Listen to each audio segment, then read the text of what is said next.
देख रहे हैं सिंक विद साथ। आज की हसल टॉक लाइफ हमारी है नंबर 11 और आज के हसल टॉक में मैं लेके आया हूँ आपके लिए गेस्ट नेहा शफीक, जो सेल्स स्कूल चलाती हैं और वो टेक्सिफाई उनकी मेरे ख्याल में एजेंसी है जिसको भी वो चलाते हैं। थोड़ा सा एज यूजुअल हम थोड़ी सी डिस्कशन कर लेते हैं कि हमारा पास्ट में क्या डिस्कशन कर रही है, हमने कैसे किया सारा कुछ। एजेंसी स्पेस के अंदर हमारी पॉडकास्ट काफ़ी पॉपुलर हो रही है, जिसका मुझे बड़ी खुशी हो रही है। बहुत सारे लोग जो हैं मेरे तक आ रहे हैं, मुझे बता रहे हैं, पॉजिटिव सिग्नल्स दे रहे हैं, which is a very good thing. जिस पर्पज़ के लिए हमने ये सारा इकोसिस्टम तैयार किया था कि आप लोगों तक मैं गेस्ट को लेकर आऊँ जिनके फ्रेमवर्क आप सीखें और अपनी एजेंसी को सही करें। आज आरसी का मीटअप था, रियलिटी चेक सदाम और हुसैन में, वो मैंने अटेंड किया। बड़ा मज़ा आया आप सब लोगों के साथ वहाँ मिल के, बड़ी डिस्कशन हुई। और उसके अंदर जो सबसे अच्छी चीज़ थी वो ये थी कि बहुत सारे लोग ऑलरेडी मेरे फ्रेमवर्क्स को समझ चुके थे और उन फ्रेमवर्क्स के साथ वो क्वेश्चंस लेके आ रहे थे।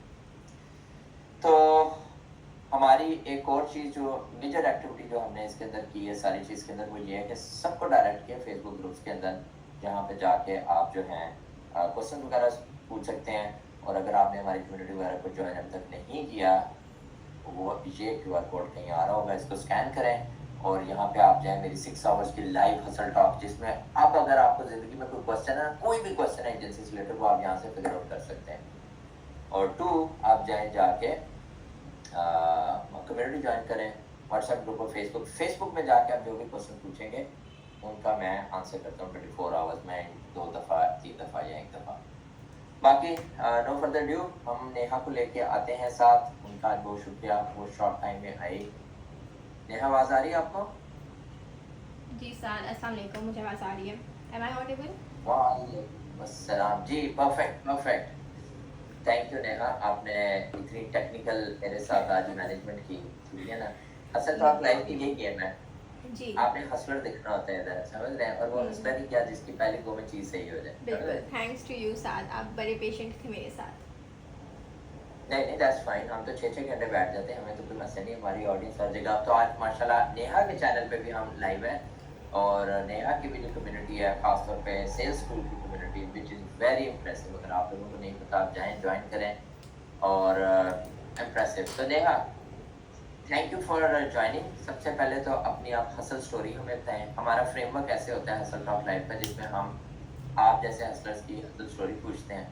जितनी ऑडियंस है वो भी सारे हसलर्स हैं, वो भी लर्न करना चाहते हैं आपसे, वो भी सीखना चाहते हैं वो चीज़ें जो आपने ग्राइंड की कर रही हैं, ठीक है। एग्जाम्स भी दे रहे हैं आप लोग। एक तो मतलब इतने छोटी एज में आप लोगों ने एजेंसी शुरू कर ली, विच इज़ वेरी अमेजिंग और यू नो इम्प्रेसिव। तो वो थोड़ा सा अपनी हसल स्टोरी बताएं, why you have started, what sales school, left right, क्या सारी चीज़ें।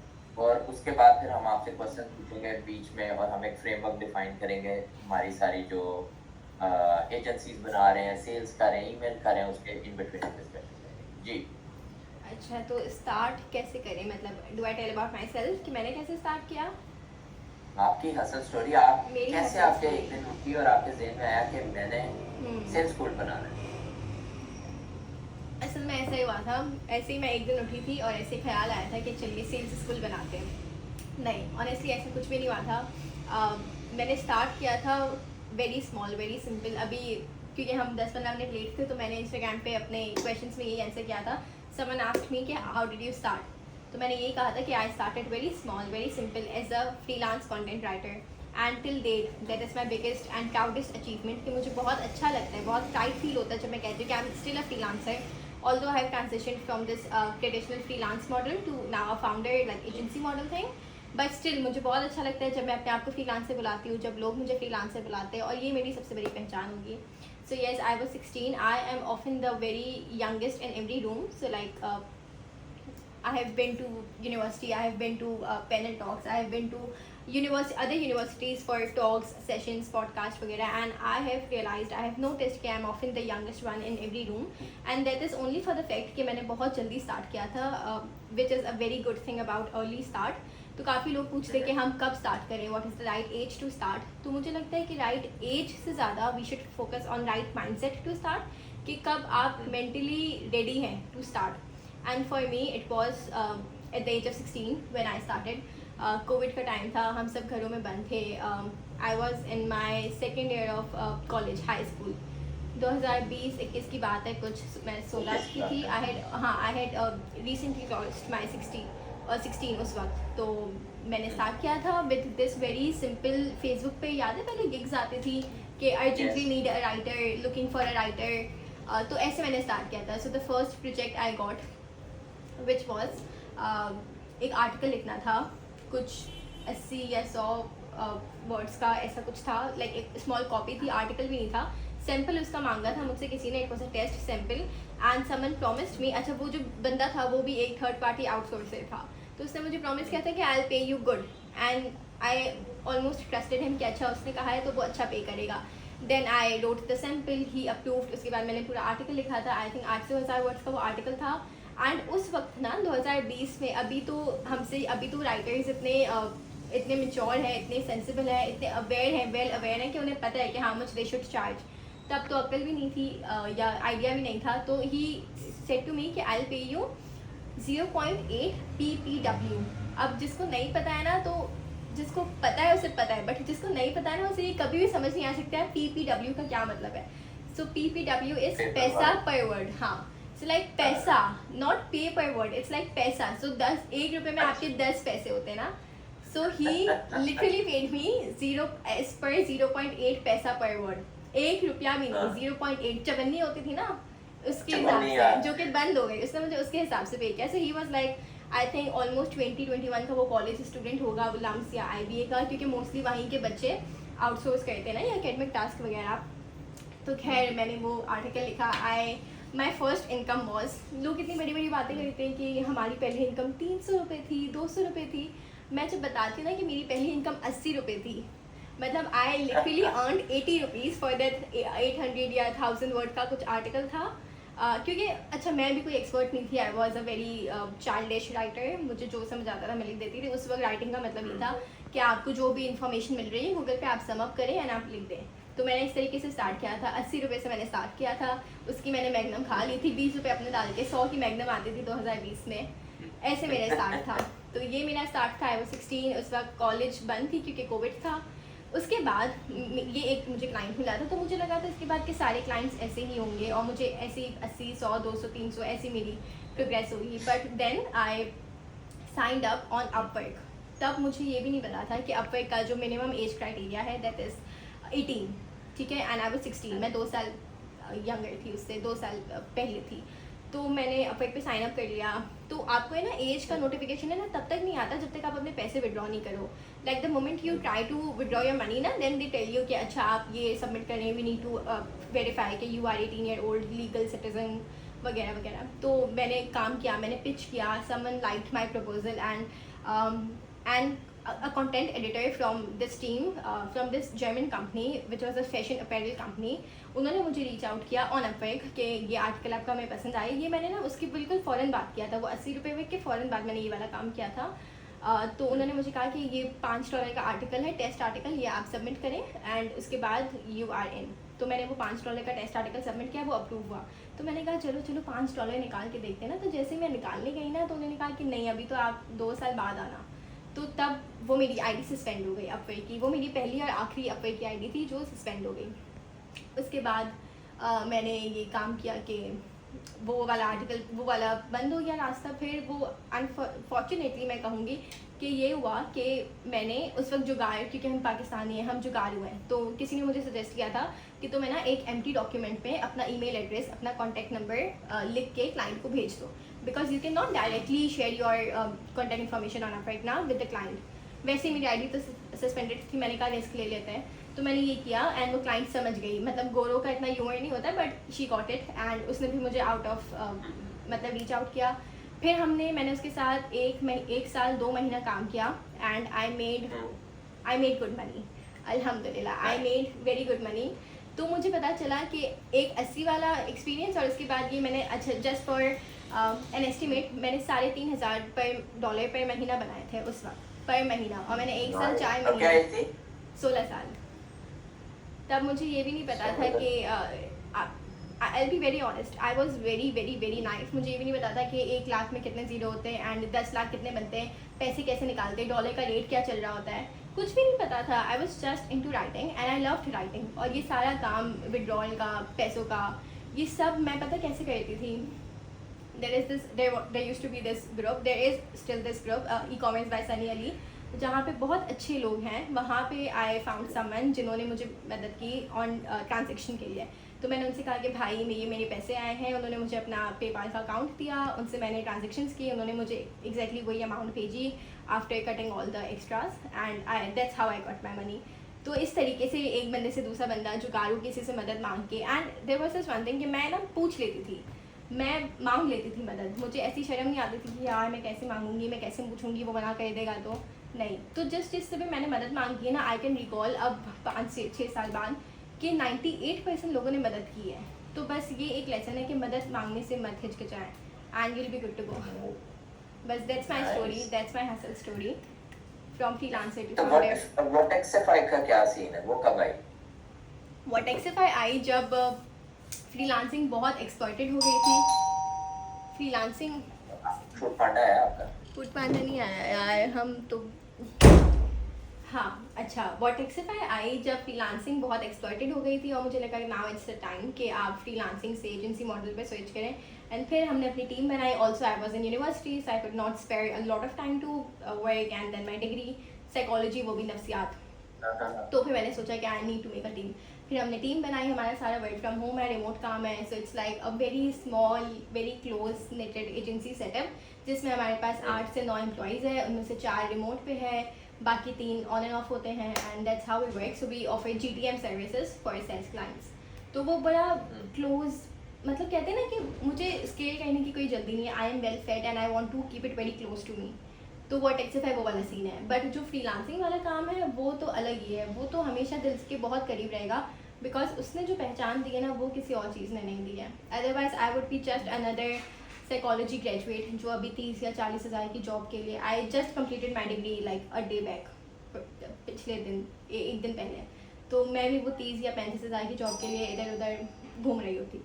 फ्रीलांसिंग ने जो पहचान दी है वो तो कुछ और ही लेवल है इसका। ऑर्डर लेना है आपने? नहीं अच्छा ओके। तो मेरी भी असल टॉक लाइफ में ना, मैं अक्सर ये जो मेरे पीछे लैंप पड़ा है ना, ये मेरी कम्युनिटी ने ऑर्डर करवाया। अच्छा माशाल्लाह। तो मैंने कहा ये सही नहीं है, जगह को बताएं। उन्होंने कहा सर ये वाला लैंप ले लें। मैंने उनको चॉइस भेजी, उन्होंने कहा ये वाला लैंप ऑर्डर करें। यार हम पाकिस्तानी, हम बहुत स्पॉन्टेनियस है, जो हम हैं वो हैं। अभी देखें लाइट चले गई आपसे बात करते वक्त, अब डेडिकेशन देखें कि पंखा बंद है एंड हम पसीने में, लेकिन देखें डेडिकेशन देखें। मुझे बड़ा बुरा फील हो रहा है। नहीं मुझे पता था आपकी लाइट का ये स्केड्यूल हम है। नहीं स्केड्यूल है लाइट का, नहीं ये स्केड्यूल है ही नहीं ना, वरना हम प्रिपेयर्ड रहते हैं। पाकिस्तानी हैं तो कुछ भी हो सकता है कभी भी, you have to be prepared for everything. मैं ना एजेंसी ओनर से जब बात कर रहा था ना, तो उनको मैं एक चीज बता रहा था कि व्हेन यू हियर अबाउट के आइलैंड से मुझे कह रहा है हसल करो, ग्राइंड करो, स्केल करो। तो ना उसकी लाइट जाती है, ना उसकी गैस का मसला है, ना उसके दूध वाले का मसला है, ना पानी वाले का मसला है, ना उसने पानी की बोतल लगवानी है डिस्पेंसर पे। सबका हसल अलग है साद। उसकी हसल हो रहा है, हमारी हसल हो रहा है। तो अगर वो आपको जिस एंगल और माइंडसेट से बात कर रहा है ना, उसको नहीं है टेंशन, उसने फेज 6 में घर नहीं बनाना अभी। तो इसलिए बहुत सारी चीजें सुन के ओवरवेल्म ना हुआ करें। बट अगेन आपकी असल सोच सुन के बड़ा मजा आया मुझे। फर्स्ट ऑफ ऑल कांग्रेचुलेशन, अब आप ग्रेजुएट हो गई है ना, डिग्री पूरी हो गई ना? जी अल्हम्दुलिल्लाह फाइनली। नाइस। और ये डिग्री के साथ काम करना हमें तो आता ही नहीं था। हमारे टाइम में होता था कि पढ़ाई करें तो पढ़ाई कर रहे हैं, काम कर रहे हैं, तो अब नौकरी करनी है और उसके बाद फिर कारोबार करना है। ये आप लोगों की जो है ना लाइफस्टाइल में एक बहुत बड़ी ये क्या कहते हैं लकी है आप लोग के, आपका एआई भी मिल गया है, आपका यहाँ पे माइंडसेट और वो मेंटरशिप और वो सारा कुछ चल गया। This is a great thing. तो अब ये जो आपने सेल्स स्कूल बनाया है, सेल्स स्कूल के अंदर जो बच्चे ऐड इन होते हैं वो क्या सीखते हैं और वो क्या लर्न करते हैं और उनका क्या आपकी इंस्पिरेशन है जिस तरह आपने किया? अच्छा बच्चे तो मैं किसी को भी, अच्छा आज तक ना मैंने किसी को ना तो बड़ा माना है ना तो किसी को छोटा माना है, क्योंकि किसी को छोटा बोलने के लिए मैं खुद बहुत छोटी हूँ और मैंने किसी को बहुत बड़ा समझा ही नहीं है। ठीक है, तो मैंने जिससे भी बात की है ना बाय नेम ही मैंने एड्रेस किया है। और सेल्स स्कूल में भी जो लोग आते हैं वो मेरे जैसे ही हैं, मतलब या तो वो मेरी एज के ही हैं या तो वो मेरी लेवल पे ही हैं या ऐसे ही है जिनमें मैं अपनी वो 16 साल वाली नेहा को देखती हूँ।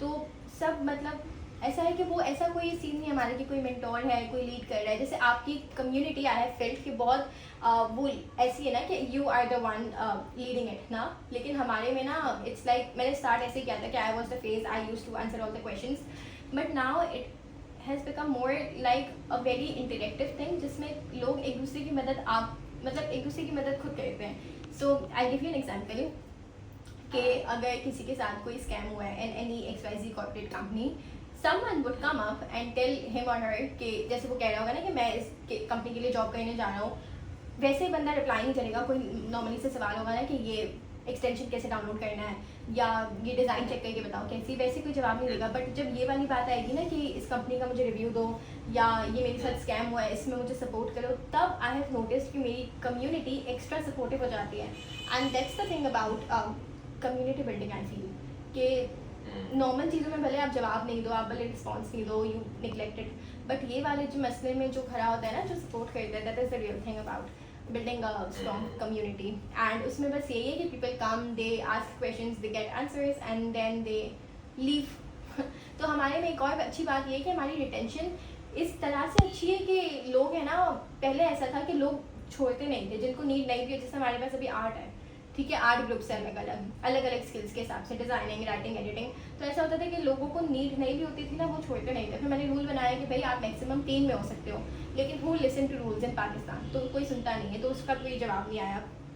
फिर मैंने ये रूल बनाया कि मैंने वो कम्युनिटी को है ना म्यूट कर दिया कुछ टाइम के लिए। तो मैंने फिर रियलाइज़ किया कि जिसका मुझे आता था ना मैसेज कि आपकी कम्युनिटी म्यूट है, आप उसे खोल दें, हमें काम है, सिर्फ मैं फिर उसे रखती थी बिकॉज देन आई फेल्ट कि ये असल बंदा है जिसे नीड है, हु लिटरली केयर्स कि कम्युनिटी खुली हो, बंद है। तो हमारी ये अच्छा तरीका है, ये अच्छा हमारा कम्युनिटी का हिस्सा है कि लोग है ना ज्वाइन करते हैं, सवाल पूछते हैं, उनको लगता है उनका काम खत्म हुआ, वो छोड़ देते हैं, वो दूसरे के लिए जगह बनाते हैं। जबकि मोस्ट कम्युनिटीज़ में ओवरऑल मैंने ये देखा है कि लोग अपना स्पॉट नहीं छोड़ते हैं। और व्हाट्सएप पे हमारे पास बहुत लिमिटेड स्लॉट्स होते हैं। सो लाइक हमारे पास 1800 आ सकते हैं, आपका जो चैनल होता है उसमें आप 1800 मेम्बर्स ऐड कर सकते हैं।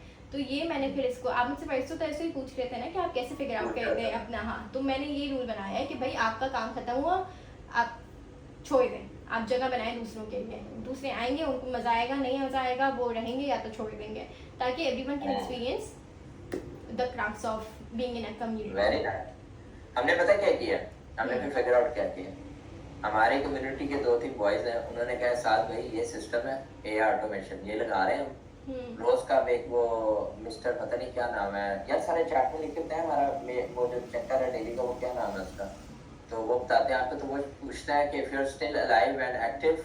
मैंने ऐसा बहुत किया है, मैंने पोल्स रन किए हैं, मैंने भी बहुत किया है। अब जो नहीं होगा ना एक्टिव, वो खुद ही रिमूव होना शुरू हो जाएगा 7 डे 30 डे विंडो के अंदर, वो खुद ही रिमूव करना शुरू कर देगा। तो वो हम एक एक्सपेरिमेंट कर रहे हैं चीज, तो वो मुझे लगता है शायद चले। मैं उसी दिन आपसे पूछा था जब आपकी कम्युनिटी देखी, मैंने कहा हमारी कहाँ होनी है इतनी बड़ी, तो वो एकदम हो गई, पता ही नहीं चला। पाकिस्तान में बहुत अच्छा सीन है, लोगों को आइडिया नहीं है कि कितनी ज़रूरत है, कितना बड़ा गैप है और कितनी ज़रूरत है। ज़रूरत से ज़्यादा लोगों में ना वो भूख है। किसी भी मुल्क से ज़्यादा अच्छा है ना हमारे, आप गोरों को ले लो, आप इंडियंस को ले लो, अच्छा मेरे उसमें ना इंडियंस भी है, बांग्लादेशी भी है, तो मसले भी हो जाते हैं। जैसे अभी पाक इंडिया वॉर के दौरान काफ़ी मसले भी हुए थे, बट मैंने देखा है जो पाकिस्तानी का ह्यूमर है और पाकिस्तानियों का जो जुनून है, जो एक कामनेस है ना कि क्योस नहीं क्रिएट करना, वो बहुत अच्छा है। और उस हिसाब से उनको मदद भी अच्छी मिलती है और अच्छा सीन होता है कम्युनिटी बिल्डिंग का, बहुत अच्छा सीन है। मुझे तो सेल्स स्कूल में बड़ा मजा आया कम्युनिटी से। तो मैं तो बड़ा इंप्रेस हुआ आपकी भी, एक आपकी कम्युनिटी है, एक आमरा की कम्युनिटी मैं देखता हूँ, और 2 बड़ी अच्छी कम्युनिटी है, बाकी भी हम देख रहे हैं। अच्छा अब मुझे ये बताएं, एक सेल्स जो GTM वाली आपने सर्विस बताई है, उसको थोड़ा हमें एक्सप्लेन करें, वो क्या है। और अगर कल को कोई बच्चा करना चाहता है अपनी GTM सर्विसेज, आज मैं रियलिटी चेक पे एक इवेंट पे गया था, वहाँ पे मुझे 5-6 बच्चे मिले, जी हम GTM सर्विसेज देते हैं। मैं कहा मुझे भी समझाओ यार, ये गो टू मार्केट क्या चीज़ है, या तो वो मुझे समझा रहे थे, तो मैं समझ रहा था। तो हर किसी की ना डेफिनेशन थोड़ी डिफरेंट थी, तो ये है क्या बेसिकली, ये जरा सबके लिए क्लियर करें। गो टू मार्केट सिंपली जैसे कि नाम है गो टू मार्केट, कि आपका कोई प्रोडक्ट तैयार है, MVP हो गया, प्रोटोटाइप हो गया, उससे आपको बस मार्केट में उतारना है। Go to market as the name says. तो फिर आप डिफरेंट तरीके ढूंढते हो। पहले आप अवेयरनेस, पहले आप प्रोडक्ट को टेस्ट करते हो कि प्रोडक्ट काबिल है, लाइक है, डिमांड कितनी है, सप्लाई कितना है। फिर आप देखते हो मार्केटिंग चैनल्स क्या है, ऑडियंस कितनी है, कितनों को मैं बेच सकता हूँ, इसका सेगमेंट कितना है, टारगेटेड सेगमेंट कितना है, इसमें कितना मेरा बजट लगेगा, ऑर्गेनिक मार्केटिंग करनी है, पेड मार्केटिंग करनी है। फिर वो आप सारी चीज़ें फिगर आउट करते हो। बट बेसिकली इट्स लाइक कि किसी भी प्रोडक्ट को जो आपको लगता है आपके हिसाब से तैयार है, उससे पहले आप टेस्ट करते हो अगेंस्ट द मार्केट कि वो मार्केट के हिसाब से तैयार है, and then you let it go in the market and run the show. ठीक हो गया। और इसमें जो स्टार्ट करते हैं, क्या उसका कोई फ्रेमवर्क डिफरेंट होता है अगर let's say SaaS product versus किसी और की ऑफर है, या it's only related to products only? नहीं, अलग अलग साइज का भी होता है, डिजिटल प्रोडक्ट्स भी होते हैं, फिजिकल प्रोडक्ट्स भी होते हैं। तो GTM सर्विसेज, इसको GTM सर्विसेज कहते हैं, उसमें आप कुछ भी उठा सकते हैं। अब GTM एक बहुत ब्रॉड अम्ब्रेला है। अब GTM में मैं करती हूँ कोल्ड ईमेल्स, ठीक है। अब कोई और इसमें टेक्निकल सेल्स करता होगा, कोई SEO करता होगा, तो सबका अलग अलग पाथवे है। बट GTM का मतलब यही है कि किसी प्रोडक्ट को मार्केट के लिए रेडी बनाना और मार्केट में उतार के धूम मचाना, एज सिंपल एज दैट। समझ गया।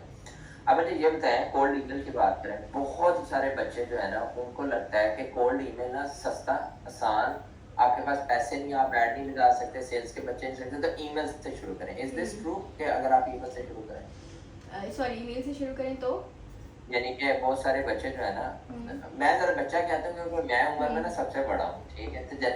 तो फिर मेरे लिए सारे बच्चे हैं। जी जी। तो मैं बहुत सारे आखिर मुझसे ये पूछते हैं, साथ में हम ईमेल से शुरू कर लें, अभी तो हम स्टार्ट हुए हैं ना, तो अभी तो हम ईमेल से करते हैं। मैं कहता हूँ यार ईमेल भी बड़ी मुश्किल है, ईमेल को तुम लोग हल्का क्यों लेते हो?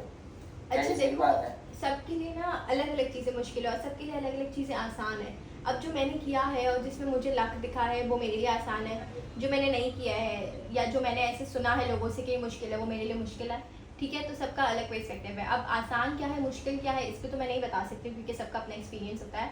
बट हाँ, इसमें मैं ये बता सकती हूँ कि कोल्ड ईमेल्स अगर आप अपने लीड कर रहे हो, लाइक अपने क्लाइंट्स लेने के लिए, देन इट्स गुड। बट अगर आपने अपने लिए कभी कोल्ड ईमेल्स को काम नहीं कराया, मतलब आपको कभी कोल्ड ईमेल से रिप्लाई नहीं आया और आप कोल्ड ईमेल की सर्विस दे रहे हो किसी और के, मतलब कि मेरा घर बंजर है और मैं किसी और को ये प्रॉमिस दूँ कि भाई मैं आपका घर बना दूंगा, तो ये स्टूपिड हो गया ना, तो ये गलत है। तो बहुत सारे लोगों को मैं देखती हूँ कि उनका खुद की उनकी सर्विस अच्छी नहीं होती या उनके पास खुद क्लाइंट्स नहीं होते हैं, and then they ask me कि हमें कोल्ड ईमेल, लोगों को कोल्ड ईमेल की सर्विस बेचनी है।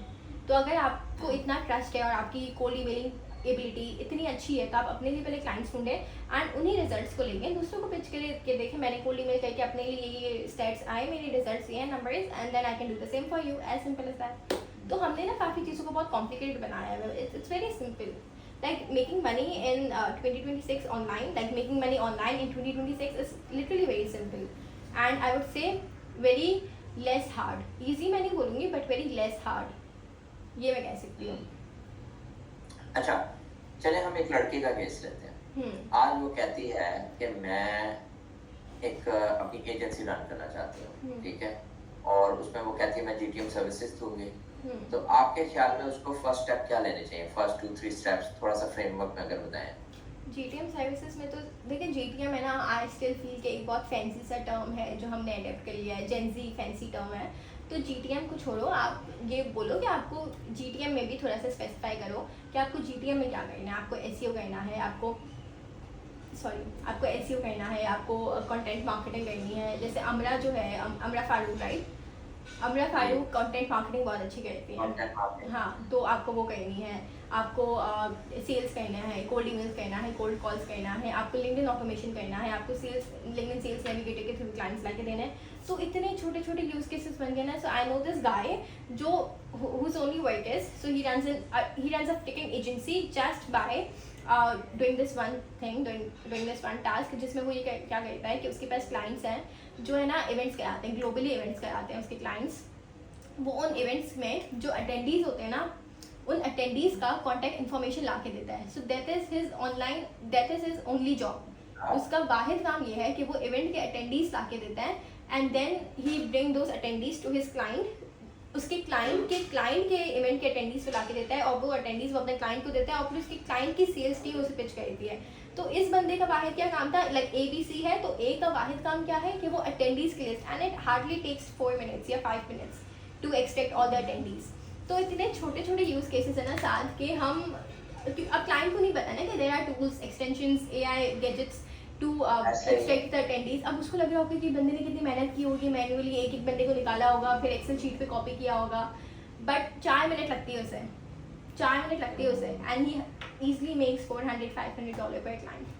तो इट्स ये लड़के का मुझे भी पता है, हमारे बड़ी अच्छा ये इस तरह ऐसे बहुत अच्छा, सारे तो लोग बैठे हैं मार्केट में। इंटरेस्टिंग, ये बड़ी मजे की चीज है। हम जब एक जमाने में अपनी एग्जीबिशन करने जाते थे अपनी बॉक्सिंग ग्लव वगैरह की, तो हम ना उस रेडियस पे ना ऐड लगा देते थे। तो कोई ना कोई 2 बंदे आ जाते थे, we saw your ad and everything, हम अपनी ही तस्वीर लेके उधर रख के उसकी ऐड लगा देते थे कि हम खड़े हैं। तो अब वो जरा चीजें चेंज हुई, अब इतना इजी नहीं है उसको करना। तो अमेजिंग। अच्छा, मुझे ये बताएं, फ्रीलांस प्लेटफॉर्म को आप कैसे देखती हैं और उसको कैसे यूज करना चाहिए? किस स्टेज पे आपको फ्रीलांस प्लेटफॉर्म से निकल के बाकी लीड जनरेशन चैनल्स पे जाना चाहिए? ये बड़े कॉमन क्वेश्चन है कि मुझे ना यंग एजेंसी ओनर पूछ रहे होते हैं। Good question. अच्छा, I would also like to seek the answer to it, because मैंने आपको बताना है कि मेरा फ्रीलांस प्लेटफॉर्म पे इतना ज़्यादा काम नहीं रहा है। मैंने 16 साल की उम्र में एक बार कोशिश की थी, and then it blew up in the negative sense. तो फिर मैं ये कहूँगी कि फ्रीलांस, आई थिंक लोग है ना एजेंसी, मैं इस पर तो नहीं कहूँगी, but there is this one thing I want to say is कि लोग है ना समझते कि हमें एजेंसी बना लेनी चाहिए, बिकॉज है ना एजेंसी बना के ना हम बड़े लगेंगे कि अच्छा अब हम फ्रीलांसर नहीं, फ्रीलांसर छोटा छोटा टर्म है, अब हम एजेंसी मॉडल है and we are leading an agency, हम CEO हैं, फाउंडर हैं। तो लोगों को लगता है एजेंसी बनाने का सही वक्त ये है कि जब आपको लगे कि फ्रीलांसर होना बहुत छोटा है एंड एजेंसी होना बहुत बड़ा है, आपका टाइटल बन जाता है।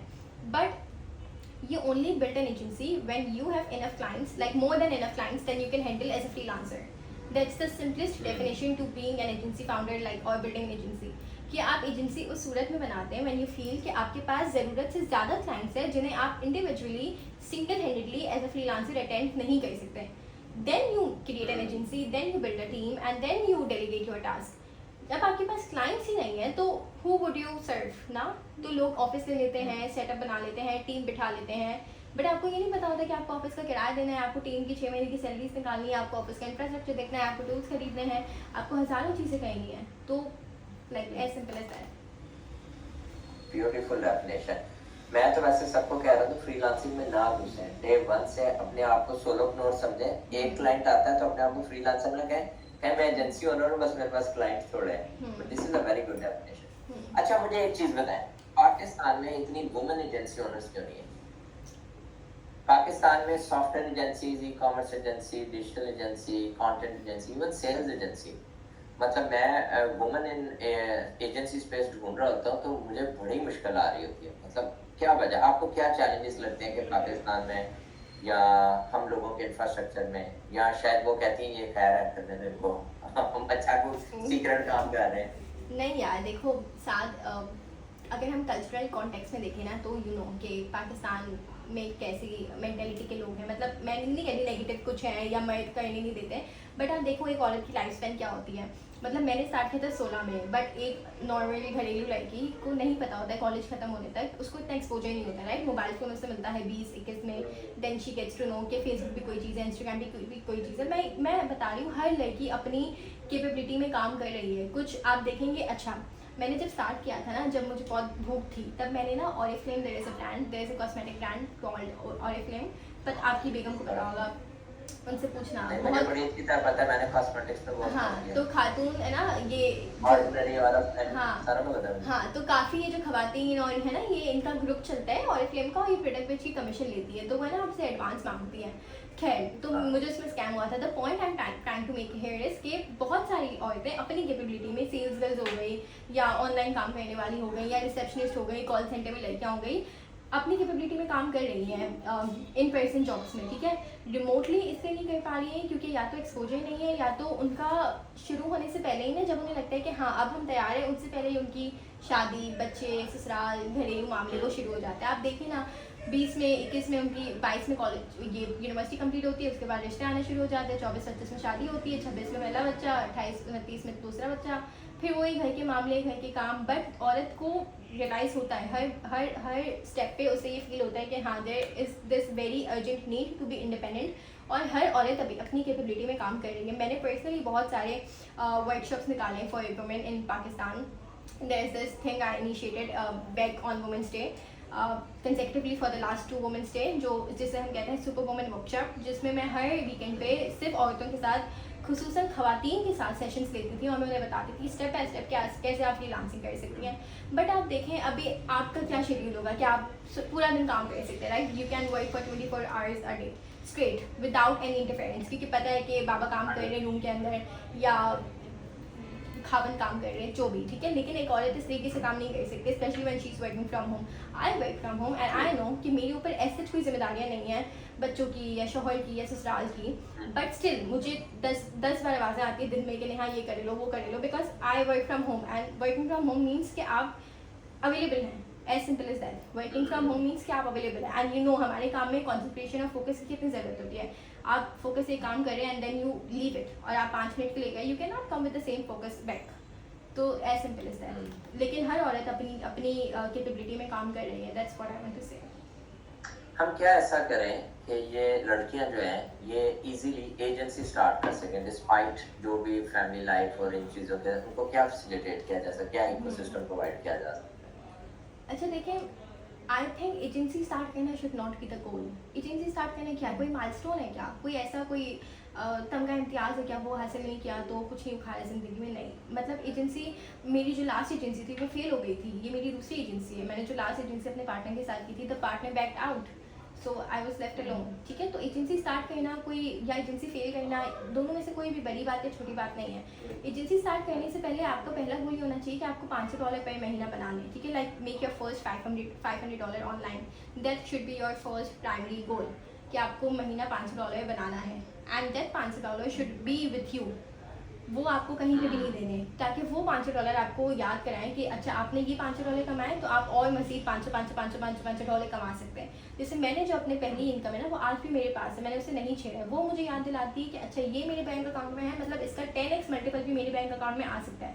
मेरे बैंक अकाउंट की इतनी औकात है. ठीक है, तो औरत को वो एक तो वो रियलाइजेशन भी बाद में होती है ना कि अच्छा हमारी इतनी औकात है, हम भी इतने पैसे बना सकते हैं. मुझे 16 साल की उम्र में क्या ही पता था कि मैं $3,500 पर महीना बनाऊंगी. मुझे नहीं पता था क्योंकि मैंने कभी उस लेंथ पे सोचा ही नहीं था. मेरी जहनियत ही इतनी लिमिटेड थी कि मुझे लगता था कि क्या मतलब पॉकेट मनी कितनी मिलती है आपको ऐसे 16 साल की बच्ची. मुझे आई थिंक 5,000 या 4,000 मिलती थी कुछ तो, और वो भी 4,000 या 5,000 वो भी सेव हो जाते थे कि अम्मी के पास चले जाते थे.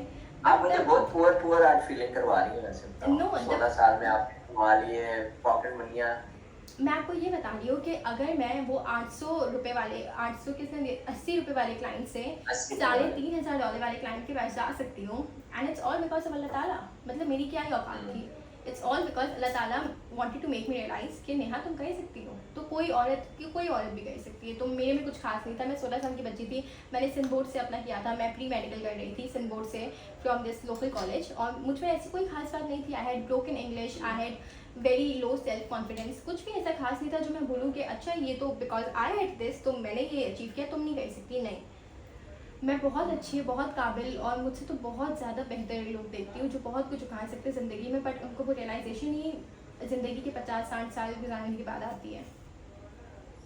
मुझे ये लगता है कि हमारे पाकिस्तान की जो लड़कियां हैं ना उनको सही गाइडेंस नहीं मिल रही, और डिस्पाइट फैमिली और हस्बैंड और ससुराल और बच्चे, इस सारी चीज़ों के बावजूद they can actually make good business out of their home comfort और एजेंसी. खास तौर पर 2026 में अगर कोई लड़की 16 साल से लेके 22-23 ईयर की एज में है, वो कह रही कि मैं क्या करूं और मैंने गलत डिग्री ले ली. वो होता है ना अक्सर हमारे पाकिस्तान में तो ये बड़ा कल्चर है, हम लोग गलत डिग्री ले लेते हैं, बाद में पिटते रहते हैं हर सेमेस्टर ये क्यों किया. फिर वो कोई और हमें जर्नी मिल जाता है, जैसे आपको मिल गया तो आपको जरा हौसला हो गया और डिग्री तो करो ना पूरी. तो उनको वो एनवायरनमेंट भी नहीं मिलता है ना, साथ एनवायरनमेंट नहीं मिलता. हाँ, अब आपको पता है मजे की चीज बताऊं आपको, ये जो सिंक विद साथ का सारा चीज है इसके पीछे जो है ना डंडा, वो मेरी वाइफ का है. वो अगर ना मुझे दें तो ये हसल टॉप लाइफ मैं अपनी बिल पे कभी भी ना करूँ. 10 दिन में आके वीकेंड पे 6 सैटरडे को कौन आके करे. और उन्होंने वो पूरा इकोसिस्टम मैनेज किया और उन्होंने पूरी सारी चीजें मैनेज की हैं, केडर्स मैनेज किए, टीम के साथ मैनेज करें, और भी वो बहुत सारी बिजनेस में चीजें मैनेज करें. तो मैं अक्सर क्वेश्चन उनके साथ कर रहा हूँ तो मैं पूछ रहा हूँ कि मैं जाता हूँ ना उनके पास, तो हमारी उनकी डिस्कशन तो कहती है आप यूं नहीं यूं करना। मैं कहा नहीं नहीं नहीं, आपने पता ठहर जाए, मेरा ज़हन क्यों। 15 मिनट बाद फिर आता हूँ, मैं कहता हूँ आप क्या कह रहे थे, फिर वो कहती है यूं नहीं यूं करना है। अब आपको So cute. तो हमारी ना डिस्कशन में मैंने नोट किया कि मैं ना इवेंचुअली उनकी बात मान रहा होता हूँ, कहा हाँ ये पॉइंट तो राइट था, ये एंगल तो मैंने देखा नहीं। बिल्कुल। फिर हमारी वर्कफोर्स जो है ना हमारी कंपनी की, वो 62% इज वुमन। माशाल्लाह। और मैंने ये देखा है कि मैं तो अक्सर ये बात करता था कि अगर हमारी लड़कियों को वो क्या कहते हैं अब्बू भाई और ये छोड़ना, इनको इंडिपेंडेंट कर देना, ये किक मार के बाइक पे ये भी पहुंच जाए, तो मैं कहता हूँ हमारे पास एसईओ में तो लड़का नहीं आता, लड़की नहीं आती होती थी, लड़के ही लड़के लड़के ही लड़के, इतना टैलेंट था। वो तो फिर हमने रिमोट शुरू किया तो हमें थोड़ा इसका फायदा होना शुरू। मुझे ये लगता है कि अभी इन्वायरमेंट और चीजों से ज्यादा हमने इम्प्रेशन ऐसा क्रिएट कर रहे हो कि नहीं लड़कियां जो है ना वो नहीं कर सकती। मुझे लगता है हमको इनको एम्पावर करने की जरूरत है। एक लड़के के पास भी अलग से पोजीशन यूट्यूब पे, एक लड़की के पास भी है, उसके पास भी अपना अकाउंट है, इसके पास भी है। अवेयरनेस वाला एक एलिमेंट मैं आपसे एग्री करता हूँ कि वो हमें थोड़ा अगर पुश है जैसे आप कर रहे हो, तो आपको लगता है कि लड़कियां ज्यादा प्रोएक्टिवली इस चीज को पिकअप करना शुरू कर लेंगी? Oh my God, I can not tell you कि लड़कियाँ कितनी ज़्यादा केपेबल है, कितनी ज़्यादा स्मार्ट है। And there is one thing beyond intelligence, जैसे कहते हैं सिक्स सेंस। जो लड़कियों की सिक्स सेंस होती है ना, that is beyond your imagination. मतलब हमें पता होता है कि सामने वाले बंदे का या बंदी का के दिमाग में क्या चल रहा है। We can read between the lines, we can read eyes, हम समझ जाते हैं। एंड लड़कियाँ ऑफकोर्स गेट अर्ली मेच्योर ना, तो वो लड़कों से पहले मेच्योर हो जाती हैं। उन्हें पता होता है सामने वाले का, ठीक है। तो अगर ये मैं अभी हम बात कर रहे थे ना, तो लड़कियाँ बहुत केपेबल है, बहुत जीनियस है, बहुत स्मार्ट है। स्मार्ट से ज़्यादा the right word would be बहुत शार्प है, मोर देन बॉयज़। और लड़कों की जो एक देखो अभी है ना, तो मैंने अभी 2 दिन पहले साइकोलॉजी कंप्लीट किया, तो अब मैं थोड़ा सा वो वाला ज्ञान भी हाँ झाड़ूंगी। हाँ हाँ, आप प्रोफेशनल, आप दे सकती हैं ओपिनियन इस पे। अच्छा देखो, I will be the worst psychologist अगर मैं कहीं भी बन गई, लेकिन the point I am trying to make is कि लड़कियों का जो लाइफ साइकिल होता है ना, वो ऐसा होता है कि लड़कियाँ इमोशनली ज़्यादा अवेयर होती हैं, इमोशनली ज़्यादा अवेयर होती हैं, इसीलिए वो ज़्यादा इमोशनली भी एक्सप्रेसिव होती हैं, ठीक है। तो Okay. हमारे जो फ्रंट फेसिंग रोल्स होते हैं ना, जैसे हमारे कस्टमर रिप्रेजेंटेटिव्स हो गए, सेल्स की जॉब्स हो गई, या हमारे पास जितने भी ऐसी पीपल स्किल वाली जॉब्स हो गई ना, जिसमें आपको बात करनी है, आपको लोगों की इंक्वायरीज सॉल्व करनी है, या फिर आपको लोगों को समझना है, कंटेंट मार्केटिंग के थ्रू वीडियोस बनानी है, एसईओ भी करना है, एसईओ की लिमिट तक भी, वहाँ तक भी लड़कियों को समझ आता है कि अच्छा ये अगर विजिटर वेबसाइट पे आया है तो इसका बाउंस रेट क्यों इतना ज़्यादा है, इसको ऐसी क्या चीज़ खट गई, इसको ऐसी क्या चीज़ बुरी लगी। So girls can read between the lines, but वो यही बात आ गई ना कि उन्हें पता नहीं है कि वो क्या कुछ कर सकती है। बट एक बार उन्हें जब मौका मिल गया ना, तब वो ख़त्म है वॉइस का। अगर लड़कियों को एक बार मौका मिल गया ना, then they can conquer the world, फिर वो कुछ भी कर सकती है। तो बस वो एक्सपोजर, वो इन्वायरमेंट और वो अवेयरनेस। ऑल्सो जो अभी आपने बात की ना कि लड़कियों को अगर पहले से इंडिपेंडेंट बना दो, हमने इतनी नाजुक सी गुड़िया बनाए हुए, ओ ये तो लड़की है, ऐसे तो नहीं जाने दो, ओ ये तो लड़की है, ये पब्लिक बस में कैसे बैठेगी, ये खुद से रिक्शा कैसे कराएगी, ये रोड क्रॉस कैसे करेगी। कितनी छोटी छोटी चीज़ें हैं जो हमें लगता है कि वैसे तो हमें लगता है ना कितनी छोटी छोटी चीज़ें हैं, बट ये इतना ज़्यादा, मतलब मेरा जो पहला कॉन्फिडेंस बूस्ट ये था कि मैंने अपने बोर्ड के एग्जाम्स में खुद से ट्रैवल किया था। So I did not ask my brother father कि भाई आप मुझे छोड़ दें, अब्बा आप मुझे छोड़ दें, नहीं, मैं खुद जाती थी। आई वॉज 15 मैंने पहला फर्स्ट ईयर का मैंने 15 में दिया था, सेकेंड ईयर का मैंने 16 में दिया था। तो दोनों के सेंटर लगे थे मेरे घर से काफ़ी दूर, और दोनों में मैं खुद जाती थी।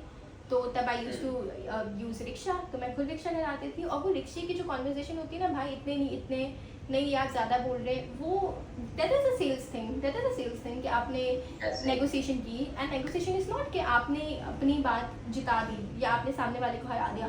Negotiation is the point, the fact, the middle ground, जहाँ पे आप भी सेटिस्फाइड है और वो भी सेटिस्फाइड है। तो वो चीज़ें ना, वो कितनी छोटी छोटी चीज़ें लगती है, बाजार में जाना, शॉपिंग करना, बार्गेनिंग करना, नेगोशिएशन करना, या अम्मा की बात मानना, अम्मा की बात नहीं मानना, अम्मा से लालच करना, अम्मा की को रिश्वत देना, अम्मा से रिश्वत लेना, कितनी छोटी छोटी बातें ना जो हम घरेलू सेटिंग में करते हैं। लेकिन ये हर चीज़ सेल्स है, ये सब कुछ सेल्स का पार्ट है जो हम daily day to day setting में सीखते हैं। As simple as that. मैंने तो ये देखा है कि चाइना में हम गए एक दफ़ा, तो वहाँ पे ना वो जिस तरह मार्केट होती है ना, होलसेल मार्केट, तो हम उसमें जा रहे थे। तो हर दूसरी मार्केट में ना एक अम्मी और एक उसकी बेटी बैठी, बंदे नहीं वहाँ बैठे। तो मैंने ऑब्जर्व करा, मैंने कहा ये बंदे क्या कर रहे हैं फिर। तो मैंने नोट किया कि बंदे क्या कर रहे हैं कि वो उधर बैठी हुई है, तो बंदे ना दूर गए हैं, कोई लोडर लेके गया हुआ है, कोई सामान, कोई बाहर मेन स्ट्रीट से बंदे उठा रहे हैं कि आ जाए हमारे पास में सामान है, फ्रंट तो वो फेसिंग होलसेल रोल्स की है ना। बात है। अब मैंने कहा "अच्छा, ये तो बड़ा मजे का सीन है, इधर तो उन्होंने अपनी औरतों को उठाया हुआ अंदर कि आप कंफर्टेबल काम करें और बंदे गए हैं बाहर। देन मुझे रियलाइज हुआ वहाँ पे जो सामान उठाना है, वो चीजें रखनी है, वो लड़कियां वो खुद कर रही हैं।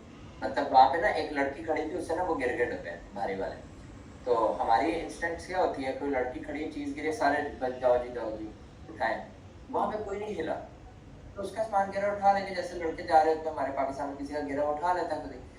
तो वो छोटा छोटा कल्चरल चीज भी मैंने देखी कि जिसकी वजह से उनको एम्पावरमेंट, उनको ये नहीं बताया जाता कि आप कमजोर हैं या आप ना करें या ये आपका, वो उनको पता है ये हमारा काम है और ये उसका काम है। तो मुझे लगता है थोड़ा सा ये भी चीजें ये वेस्ट में भी हम देखते हैं, लेकिन बहुत सारी चीजें हमारे यहाँ भी ऐसी हैं जो एम्पावरिंग है। मैं समझता हूँ कि एक ट्रू एम्पावरमेंट है वुमन के लिए, कि अगर एक यहाँ पे लड़की सेल्स के अंदर डिपार्टमेंट में आती है, समझ रहे हैं, तो अब वो रेयर है, या एसईओ में, एसईओ का बहुत आगे, तो 15 बंदे उसको सपोर्ट भी कर रहे होंगे। एग्जांपल देता हूँ कि अगर वो लड़की के नंबर्स नहीं पूरे आ रहे, ये नहीं आ रहे, तो लोग कहेंगे अच्छा चले ठीक है कोई नहीं, मतलब यही हाल लड़का कर रहा हो तो वो उसकी तबाही फेर देंगे कि तुम्हारे नंबर्स नहीं पूरे आ रहे। तो लेकिन मुझे लगता है कहीं इस वजह से ना शायद लड़कियां ज्यादा कंफर्ट ट्रैप का पार्ट भी बन जाती है, क्योंकि उनको इतना कंफर्ट दे दी गई होती है चारों तरफ में, और यहाँ उनको लिमिट कर दिया गया होता है दूसरी साइड पे, तो उनको लगता है यही है ना। यार तो ऐसा क्या नहीं करें, है क्या? सिखाएं कैसे? अच्छा देखो, ऐसा नहीं है कि लड़कियां चैलेंज एक्सेप्ट नहीं कर सकती है या उनसे डिफीट बर्दाश्त नहीं होती है ना, ऐसी ऐसी बात नहीं है। बात यह है कि साथ अगर हम इनिशियली मतलब on the like in the very first place, अगर हमारा क्राइटेरिया किसी भी सेल्स पोजीशन में अपॉइंटमेंट का ही खूबसूरती होगा, तो लड़कियों को तो यही लगेगा ना कि being pretty is my biggest achievement. अगर मैं खूबसूरत हूँ तो मुझे और कुछ कहने की ज़रूरत ही नहीं है। तो हमारे यहाँ पे जितने भी फ्रंट फेसिंग रोल्स हैं, आप सुपर मार्केट्स में देख लें, आप डिज़ाइनर आउटलेट्स में देख लें, आप ब्राइडल क्यूटोर्स में देख लें, हमारे पास अपॉइंटमेंट का इनिशियल क्राइटेरिया क्या होता है कि आपको खूबसूरत होना है। नो वन केयर्स के, देखो इनिशियली जब आपका इंटरव्यू होता है, टेस्ट होता है, आपकी बातचीत होती है, नो वन आस्क यू ना कि अच्छा आपने पिछले सुपर मार्केट में कितने अच्छे से डील किया था, कितने टारगेट्स क्लोज किए थे। अगर आप फ्रंट फेसिंग रोल में मैं बात कर रही हूँ, इनफैक्ट हमारे काम में भी अगर हम कॉल्स लेते हैं, कोल्ड कॉल्स करते हैं, तो आपको पता है अगर हम स्यूडोनिम्स बनाते हैं डोमेन्स का, तो हम लड़कियों का नाम यूज़ करते हैं। You know this very well कि हम ईमेल्स में भी लड़कियों का नाम यूज़ करते हैं, हम कॉल्स में पीछे हाफिज साहब बैठा होता है कोई मौलवी, और एग्जैक्टली और हम फिर क्या बोलते हैं, अरे वो तो गई हुई है। वो कहते हैं ना कि आप तो रिकेल के नाम से आए हैं, आपने तो रिकेल के नाम से ज्वाइन की मीटिंग, तो क्या कहते हैं वो रिकेल गई हुई है। तो और कॉल्स पे भी हम लड़कियों को आगे रखते हैं, लड़कियों का एक्सेंट हम मॉडिफाई करते हैं कि लड़कियाँ सीखें किस तरीके से बात करनी है, किस तरीके से अदाएँ होनी चाहिए, किस तरीके से what ever it is in a professional setting भी। तो जब आपकी अपॉइंटमेंट का इनिशियल क्राइटेरिया ही खूबसूरती होगा, तो कैसे लड़कियों को ये फील आएगा या कैसे उन्हें ये पुश आएगा कि भाई खूबसूरती के बाहर भी दुनिया, और खूबसूरती गई तेल लेने, मेरी शक्ल की तरफ कोई नहीं देख रहा। एवरीवन केयर्स अबाउट कि मैंने कितने टारगेट्स क्लोज किए हैं, मैंने कितने क्लाइंट्स को कन्विंस किया है, मैंने सामने वाले गाय सेल्समैन को या मैंने सामने वाले बंदे को कितने कितने नंबर से, कितने पॉइंट से डिफीट किया। अगर ये उसे माइंडसेट में डाला जाए ना कि कोई आपकी शक्ल की तरफ नहीं देख रहा है, whether you wear an abaya, जो होता है क्या कहते हैं उसे, पर्दा नकाब आप करें या फिर आप जो जिस तरीके से भी आए, everyone cares about the targets you close, तो फिर उसे भी वो फील होगा, उसके अंदर भी वो इन्फ्यूज़ होगा कि अच्छा मुझे काम करना है, मुझे इससे ज़्यादा इस पर ध्यान देना है। That's the initial criteria. हाँ, ये हमारे खैर कल्चर की प्रॉब्लम है, मैं ये समझता हूँ। लेकिन जैसे मैं ये समझता हूँ कि इस टाइम जो एक्सेस टू मार्केट है ना एआई की वजह से, वो हर बच्चे को, व्यक्ति को इक्वल हो गई हुई है। और मैं ये समझता हूँ कि अगर आप घर में बैठे हो और आप कोई फ्रेमवर्क लेना चाह रहे हो, कोल्ड कॉलिंग का फ्रेमवर्क लेना चाह रहे हो, ईमेल का, स्कूल है, सेल्स स्कूल में ज्वाइन करें, कम्युनिटीज कर सकते हो, घर में बैठ के आप बहुत जल्दी चीज़ों को नॉट को लर्न करके अपने आप को मार्केट रेडी कर सकते हैं। ठीक है, मुझे ये बताएं, अच्छा लीड जनरेशन के लिहाज से आपके ख्याल में ईमेल मार्केटिंग, कोल्ड कॉलिंग, कहाँ आप किस तरह से रैंक करती हैं चीज़ों को? आपने एक्सपीरियंस भी किया हुआ डिफिकल्टी वाइज, और कहाँ से करना चाहिए? अच्छा देखिए, I come back to this, but उससे पहले आपका जो लास्ट वाला स्टेटमेंट था ना, एक्सेस इक्वल है, बिल्कुल बेशक I do agree to this कि एक्सेस बिल्कुल इक्वल है। बट यही बात है ना कि जिम्मेदारी किसकी है? मर्द की जिम्मेदारी है ना कमाना, जिम्मेदारी किसकी कमाना। आप मेरी वाइफ आज कमाने लग गए ना, हाँ मैं तो हैंड्स अप हो जाऊं, हाउस हस्बैंड बन जाऊं, मैं कहूं भाई बच्चे मैं संभालूंगा, टेंशन फ्री बोलने हो में ये जाए। बातें अच्छी लगती है ना, बट प्रैक्टिकलिटी में देखे साथ तो ये नहीं होता है ना। मतलब एक औरत को क्या होता है कि तुम्हें घर संभालना भाई मैं है, घूमने ऐसा फिरने नहीं का है। टाइम लूंगा कि मैंने बाहर हाँ जाना है, वो पार्टी तो फिर करना है, आपकी फिर म्यूचुअल करना है। अंडरस्टैंडिंग पे होता है, बट एक बात कर रही हूँ कि औरतों को वो रिस्पॉन्सिबिलिटी वाली फील ही नहीं आती ना कि भाई तुम्हें भी बिजली का बिल देना है। या अगर हम औरतों को शुरू से ये बता दें कि भाई तुम्हें ये नहीं है कि तुम घर से बाहर निकल के काम करो, बट तुम अपनी कैपेबिलिटी, जैसे अभी मैं आज तक अपनी बात करूँ ना, तो ऐसी कोई जिम्मेदारी नहीं है, फाइनेंशियल बर्डन नहीं है मुझ पर, अल्हम्दुलिल्लाह मेरे घर वालों की तरफ से कि तुम्हें ये करना है। बट क्योंकि अब आई अर्न, तो मुझे खुद पता है कि अच्छा ये चीज़ ऐसी है कि मैं कवर कर सकती हूँ हर महीने, बिकॉज फ्रीलांसिंग में या एजेंसी में आपकी इनकम फिक्स नहीं होती है। तो मुझे पता है कि अच्छा ये अमाउंट ऑफ इनकम मैं हर महीने कवर कर सकती हूँ, तो वो मैंने अपने से में ले ली है। कोई किसी चीज़, कोई छोटी चीज़ हो गई, कोई रेंट हो गया, कोई बिजली का बिल हो गया, या कोई घर की शॉपिंग हो गई, या हर महीने हर 6 महीने में आपने सोचा कि आप छोटे से गोल्ड का लॉकेट अपनी अम्मी को लेके देंगे, तो वो आपने लेके दे दिया। तो ऐसे छोटे छोटे परचेसेस ना आप करें, वो अपने पैसे अपने पास ही रखें, लेकिन आप अपने अंदर ये रिस्पॉन्सिबिलिटी डालें कि भाई ये मेरी जिम्मेदारी है, अपने लिए टारगेट अचीव करें, अपने लिए टारगेट सेट करें। एंड ये बोलें, घर वालों को बताना चाहिए, माँ बाप को, भाई बहन को बताना चाहिए। अगर घर में 3 कमाने वाले हैं और 6 खाने वाले हैं, तो घर कभी भी फाइनेंशियली स्टेबल नहीं हो सकता। हमेशा कमाने वाले खाने वालों से ज़्यादा होने चाहिए। अगर खाने वाले ज़्यादा हैं और कमाने वाले कम हैं, तो कभी भी आपका एक मेंटल स्टेबिलिटी, आपकी फाइनेंशियल स्टेबिलिटी, कभी भी इक्विलिब्रियम अचीव नहीं हो सकता। आपको इक्वल होना पड़ेगा, और ये जिम्मेदारी लड़कियों में भी आनी पड़ेगी। और अगर 8-9 साल की लड़कियाँ जब सब कुछ कर सकती है, they can make TikToks, they can make reels, they can go on Instagram live, कुछ भी कर सकती है, तब उनको सब कुछ चलाने आता है, टेक्निकली वो इतनी अवेयर है, टेक्निकली वो इतनी केपेबल है, तो वो सर्विसेज भी दे सकती हैं, वो कुछ भी सीख सकती हैं, वो क्लाइंट्स को भी खुश कर सकती हैं। तो ज़रूरी नहीं है कि आपको कोई कोर्स करना पड़ेगा। मुझे लगता है हमारे यहाँ लड़कियाँ आर स्मार्टर, दे नो मोर, वो इसलिए बंदों को आगे लगा के रखती है। मुझे मेरी बेगम से तो यही वाइफ वो आती है वाइफ, तो उसको पता है she has more capacity, she can manage well, but वो मेहनत मेरे से करवा रही है। That's a good thing, right? That's a good thing. है ना? देखो, I'm not a fan of hard work over smart work. I do prefer smart work. मैं यही चाहती हूँ कि स्मार्ट वर्क हो, और एक औरत का बुनियादी काम यही है कि वो अपनी मर्द को, अपने शौहर को इस तरीके से मोटिवेट करे, इस तरीके से इंकरेज करे, और सारी उसके लिए ऐसा एनवायरनमेंट बनाए घर के अंदर कि वो मोटिवेटेड हो काम करने के लिए। But at the same time, जैसे आपकी बेगम आपको हेल्प करती है, any woman can in the world do. Help नहीं, इन्वॉल्व होती है आपकी काम में। इन्वॉल्व नहीं, मुझे आगे लगाया होता है ये करना है, हेल्प कहाँ से? ये देखे ना, हेल्प नहीं कर रही वो मेरी, वो मुझे ऑर्डर लगा रही है कि ये करना है आपने, और मैं करता हूँ। अच्छी बात है ना, तो ये बहुत अच्छी बात है, बहुत अच्छी बात है ये। आप सिर्फ और कोई मेरी एग्जांपल ले लें। आपको पता है, आपको मजे की स्टोरी बताता हूँ। आपने मेरी 2 बेटियाँ, माशाल्लाह। मेरी एक बेटी जो है ना वो है 8 इयर्स की, और एक की अभी कल बर्थडे है, she will turn 6 years 7 years. अभी मेरी लड़ाई ना हो जाए, वो मेरी ऐसे नॉट बैठे। तो उन दोनों को मैं बोरिंग बिजनेस सिखा रहा हूँ।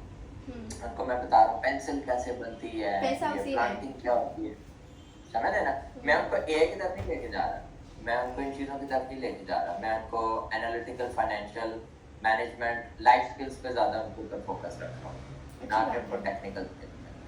अच्छा, अब दूसरी तरफ होता क्या है कि हमारे पाकिस्तान में इस चीज़ का मुझे लगता है ऑलरेडी हम इसी पे सारा फोकस रखते हैं। समझ रहे हैं कि खाना बनाना आना चाहिए, ये चीज़ें करनी आनी, वो आनी चाहिए।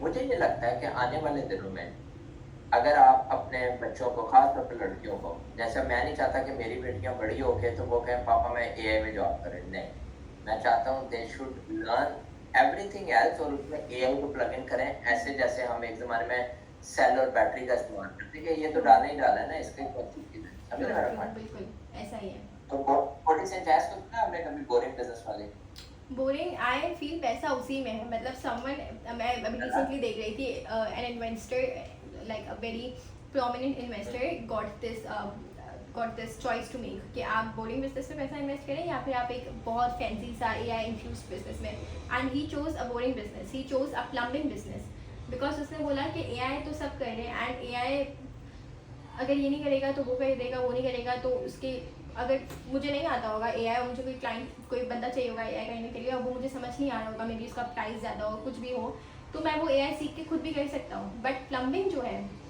वो कोई नहीं कर सकता। मतलब फॉर एग्जाम्पल, मैं आपको एक एग्जाम्पल देती हूँ, आपके वॉशरूम में कोई लीकेज हो गई and you need an urgent fix for this, you won't wait कि आप वो सीखें प्लम्बिंग का, वो जो स्पेसिफिक स्किल है वो सीखें, उसके बाद वो आप लीकेज फिक्स करें। You don't have that enough time ना, तो आप वो अर्जेंसी की वजह से, वो एक्सेसिबिलिटी की वजह से आप यू वुड प्रेफर कि someone experience comes in and वो आपकी हेल्प करें। And that's the thing about boring businesses कि उसमें अवेलेबिलिटी और एक्सेसिबिलिटी बहुत ज़्यादा होती है कंपेयर टू ये AI इन्फ्यूज बिजनेसेस। और ये जितने AI इन्फ्यूज बिजनेसेस बाहर से फैंसी लगते हैं ना, अंदर से बिल्कुल खुश होते हैं। अंदर से इन लोगों ने वो लिया हुआ होता है $20-25 का कोई टूल, और उसमें से वो $2000 की सर्विस बेच रहे होते हैं। तो अंदर से वो खुश होते हैं, बाहर से उन्होंने बहुत फैंसी सी ब्रांडिंग की होती है। हाँ, बहुत सारे businesses are just a wrapper, वो उन्होंने किया होता है जीपीटीज और इसके ऊपर लगा के, और वो उसको अपनी कर लेते हैं, मार्केट अच्छी कर लेते हैं, तो वो उस वजह से वो ना उसको कर लेते हैं। लेकिन मैंने भी अब जो चीज़ डेवलप करनी शुरू की है ना, कि हम पाकिस्तानी और हम ये देसी इंडिया बांग्लादेश वाले, हम ज़्यादातर ना मिडिल टीयर बन गए हैं। मिडिल टीयर से क्या मुराद है कि यूएस में एक कंपनी है, वो कह रही है कि हमने प्लम्बर्स को जो है ना वो करना है। प्लम्बर्स जो है ना उधर के, वो कहते हैं कि यार हमने अपनी क्लाइंट लाने हैं, क्लाइंट भी यूएस में, वो भी यूएस में, कहाँ से लाने हैं, हमने ये इम्प्लीमेंटेशन करनी है मार्केटिंग के अंदर। कोई अच्छा चलो किसी पाकिस्तानी इंडिया को हम कर लेते हैं हायर, ठीक है। अब वो पाकिस्तानी इंडियन को हायर करते हैं, तो हम है वो पाकिस्तानी, हम क्या कर रहे हैं, हम उसी में ना वो उनको मिडिल टीयर में काम करें, ना हम कस्टमर है ना हम प्लम्बर है, क्योंकि तो चीप मुझे ये लेबर है लगता ना। है चीप लेबर है, चीप वर्कफोर्स है, और हमें बेनिफिट है। मुझे लगता है हमें इस चीज से थोड़ा सा बाहर निकलने का जरूरत आ गई है, ना कि हम सिर्फ, और हमारे लिए इजी स्टेप इन हो गया हुआ है आईटी की सर्विसेज। और उसमें फिर हम एजेंसी में सारों को जो बताता रहता हूँ ना कि एजेंसी करें, उसको पहले कारोबार की तरह लें, फ्रीलांसर की तरह ना सोचें, कारोबार की तरफ सोचें कि यार मैंने डे 1 से थोड़े से पैसे कमा लिए, अब डेलीगेट करना है, चीजों को हैंड ओवर करना है, ताकि मैं इस चीज से निकल सकूं, इस बबल से निकल सकूं। वरना तो मैं वही आईटी सर्विसेज घुमा के वो कर रहा हूँ। आज वो चेंज हो गई, पहले एसईओ थी, फिर सोशल चेंज हो गई, फिर कंटेंट चेंज हो गई, अब एआई चेंज हो गए, रोबोट्स आ गए जी, रोबोट्स बैठ के कर, कस्टमर्स कह रहे हैं मैंने रोबोट से काम करना है, तो हम फिर क्या करें। लेकिन चैलेंज ये है कि हम पाकिस्तान इंडिया में बैठ के, खास तौर पर पाकिस्तान में हमारे पास इतनी एक्सेस नहीं है, हम कोई और चीज ऑफर कर सकें। आपके जहन में कोई आइडिया है ऐसी चीज अदर देन ईमेल मार्केटिंग, हम क्या कर सकते हैं ऐसा काम जो हम एक्सपोर्ट कर सकते हैं प्रोडक्ट्स के अलावा? मेरे जहन में एक है, बट मैं पॉइंट लाता हूँ, आप बताएं अगर आपके जहन में कोई। एक्सपोर्ट कर सकते हैं लाइक फिजिकल प्रोडक्ट्स के थ्रू या डिजिटल कोई प्रोडक्ट्स? भी चीज। यार प्रोडक्ट्स का तो मुझे नहीं पता, but there is this one industry that I am fond of these days is wedding. बहुत बड़ी मार्केट है शादियों की, हद से ज़्यादा बड़ी मार्केट है, हद से ज़्यादा बड़ी मार्केट है। I would just say this क्योंकि from booking a hot wedding hall to getting your outfits ready, to customizing everything, to following the trends, to inviting the guests, each and everything is so freaking time consuming, money consuming, and so freaking mentally draining. So if there could be a service or maybe anything जो आपकी सारी चीज़ें अपने हाथ में ले लें, automate कर लें, नॉट फॉर ये जो प्रीमियम हाई क्लास इंडिविजुअल्स है ना, इनके लिए नहीं, for even for a middle class. अगर कोई ऐसी सर्विस हो ना जो मिडिल क्लास को बोले कि भाई हम आपकी हॉल की बुकिंग भी कर लेंगे, हम ये भी संभाल लेंगे, हम वो भी संभाल लेंगे, तो बहुत अच्छी चीज़ें होता है, बहुत चीज़ें आसान हो जाए। आप देखो 3 फंक्शंस होते हैं, मेहंदी, मायूं, रिसेप्शन, वलीमा, रिसेप्शन, उसके बाद 4 दिन के आउटफिट्स, 4 दिन की, क्योंकि वेडिंग प्रिपरेशन में ना आपके ऊपर फाइनेंशियल प्रेशर के से ज़्यादा एक स्टेटस प्रेशर होता है कि लोगों को पसंद आएगा। यहाँ पे आपका ओपिनियन नो लॉन्गर मैटर्स। उसके बाद आप दूसरों की नज़र से सोचते हैं कि दूसरों को मज़ा आएगा, मेरी शादी में दूसरों का मुंह तो नहीं बनेगा, दूसरों का क्या परसेप्शन होगा। And then when the real money comes in, बाकी हेल्थ वेल्थ और रिलेशनशिप्स ये तो है ही अच्छी नीशेस, बट ये वेडिंग वाली जो है ना बहुत बहुत इसमें बहुत अंधा पैसा है। वेडिंग के अंदर कोई 260 प्लस वेंडर्स इन्वॉल्व होते हैं, और इसके अंदर जो टॉप के 10 है ना, जो हाई टियर वाले, वो टॉप 10 ही है, यानी कि जिसका हॉल्स हो गया, ज्वेलरी वाले हो गए। तो वो मैं इंडिया की डॉक्यूमेंट्री देख रहा था, मैं हैरान हो रहा था वो किस लेवल तक वो चीज़ जाती है। सबसे अच्छा तो काम ये वाला है ना कि आपने 2 घंटे के लिए हॉल दे दिया, एंड सस्ते से सस्ता हॉल भी आजकल 4-6 लाख से कम का नहीं मिल रहा है, एंड 2 घंटे का आपने हॉल दिया, उसमें भी आपने 50% बुकिंग दी, वो बुकिंग कैंसिल हो गई, पूरे पैसे आपके एडवांस के। तो सबसे अच्छा काम तो आई फील ये प्रॉपर्टी में ये वाला है। बाकी जो भी नए एक्सपीरियंस सेंटर्स बन गए ना, जिसमें हमारे पास पैडल कोर्ट्स हो गए, टेनिस कोर्ट्स हो गए, जो आजकल के जेंजी के ट्रेंड्स को फॉलो कर रहे हैं, जैसे कॉफ़ी स्टेशन हो गए, कितने कॉफ़ी स्टेशन बन गए DHA में, एंड 750-800 रुपये का पर कप कॉफ़ी का मिलता है। And even a middle class buys it, क्योंकि उसे पता है कि ये स्टेटस सिंबल है, कि वो एस्पायरेशन है कि मैं कॉफ़ी लूँगा। मतलब हाँ, मैं यूनिवर्सिटी जाकर आई हूँ 4 साल, आई नो कि यूनिवर्सिटी में लड़कियाँ सब कैसे एंटर करते, they have a coffee cup in their hand, they have their bag, they have their coffee cup, they have their matcha thing. उसके बाद वो आते वक्त कॉफ़ी पियेंगी, फिर वो ब्रेक में कॉफ़ी पियेंगी, फिर वो जाते वक्त कॉफ़ी पियेंगी। तो दैट्स हाउ इट वर्क्स ना, कि जेंजी वाला कल्चर में कॉफ़ी लेना, या फिर जो भी हमारे नए नए ट्रेंड्स आ रहे हैं ना, बीच में माचा का आया था, उसके बाद आपने कोई ऐसा बहुत ही हाइप बना दी किसी डेजर्ट थिंग की, जैसे अभी बेक्ड बाकराबाद पे खुला था। कराची में तो भाई खाने के शौकीन हैं, घूमने के शौकीन हैं। अभी वेडिंग्स में गोरिल्ला डांस वाला सिस्टम शुरू हुआ था, जिसमें gorilla dance is what it's stupid ना, कि आपने किसी एक बंदे को वो हैवी कॉस्ट्यूम गोरिल्ला का पहना दिए, and you will be surprised कि वो कितना चार्ज कर बड़े रहे मजे का चल रहा हैं। They are charging 20,000 for an hour, साथ 20,000 एक घंटे के, just for a stupid funky gorilla dance. है। मजे का वो फनी हाँ, बड़ा। It's funny but it's crazy money, right? तो ऐसी अब छोटी मेरा छोटी इधर एक चीजें ना। पॉइंट, मैं सॉरी इंटरप्ट कर रहा हूँ, पर हम मजे का पॉइंट। अब जिस तरह मेरा ब्रेन वाइल्ड है, मैं अब एक बोरिंग बिजनेस को देखता हूँ, उसको पिक करता हूँ, मैं देखता हूँ उसकी एक्सेस मार्केट क्या है, टाइम क्या है, total audience size, market size, तो मैं उसको देखता हूँ कनेक्ट कैसे करना है। कनेक्ट करने के लिए मुझे क्या चाहिए, और वो है एडवर्टाइजिंग, मार्केटिंग, कनेक्शंस। मुझे लगता है ट्रेडिशनल मार्केट से तो हम निकल के जा रहे हैं डिजिटल मार्केटिंग की तरफ। पाकिस्तान की बात करूँ तो वो जॉब कर रहे हैं। अब अगर ये गुरिल्ला मार्केटिंग क्या कहेंगे उसको, डांसिंग गुरिल्ला जो है, अब अगर उसको हम डिजिटलाइज कर दें और उस बच्चे को ये सिखा दें कि कंटेंट मार्केटिंग 101 होती क्या है, किस तरह से चलनी है, या मैस मार्केटिंग एजेंसी बन जाए, या वेडिंग मार्केटिंग एजेंसी पाकिस्तान में बन जाए, तो वो कहे यार हम जितने भी ये हॉल्स वगैरह हैं ना सारे, इनको ऑटोमेट करेंगे, हम आपका बुकिंग सिस्टम देंगे, हम आपको एक एआई सोल्यूशन देंगे, जिसके अंदर जो मीडियम टियर की, मिडिल टियर की अवाम है, वो आके अपने पूरा बजट डालें, और वो बजट के लिहाज से उसको ऑप्शन पूरे बना दें, यहाँ से आप कपड़े लें, यहाँ से ज्वेलरी लें, यूँ करें, समथिंग लाइक दैट। आपको लगता है इस तरह की चीज़ों का और इस तरह की एजेंसीज का फ्यूचर होगा? यार पैसा हर उस चीज़ में है जिसमें डिमांड है, ठीक है? और या तो सप्लाई लिमिटेड है, या तो सप्लाई अच्छी नहीं है। Like if you can build a better और मोर कन्वीनियंट और अ चीपर प्रोडक्ट, तो आपकी मार्केट है। मतलब पाकिस्तानी मार्केट को तो सस्ता चाहिए, अच्छा चाहिए, टिकाऊ चाहिए, ठीक है? तो पहली प्रायोरिटी उनका पैसा होता है, कि प्राइस ओवर क्वालिटी, और सेकंड आता है क्वालिटी ओवर ड्यूरेशन, ठीक है? कि आपकी कितनी ड्यूरेबिलिटी है।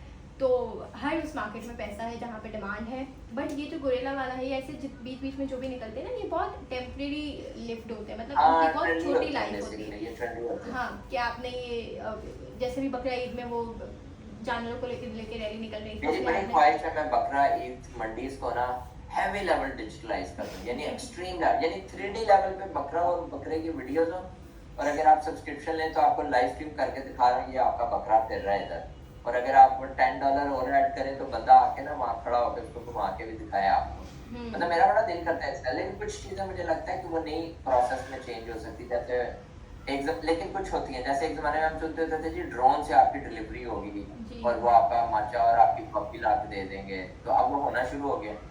मतलब ये स्टूपिड आइडियाज लगते थे एक जमाने में, लेकिन ये अब होना शुरू हो गया, हर बंदा कर रहा है। कैलिफोर्निया सैन फ्रांसिस्को में मैंने देखा। तो आई फील कि बहुत सारी चीजों को ना हम कनेक्ट कर सकते हैं, लेकिन again coming back to the main origin हमारा, कि पाकिस्तान में लड़के भी बैठे हुए हैं, वो क्या और अदर देन एजेंसी बिजनेस या एजेंसी बिजनेस के स्किल्स को लेकर वो कर सकते हैं, जिसमें वो अपने स्किल्स को मार्केटिंग के, डिजिटलाइजेशन के, कंटेंट मार्केटिंग को, इन चीजों को हम कर सकते हैं यूज। आपके ख्याल में क्या है?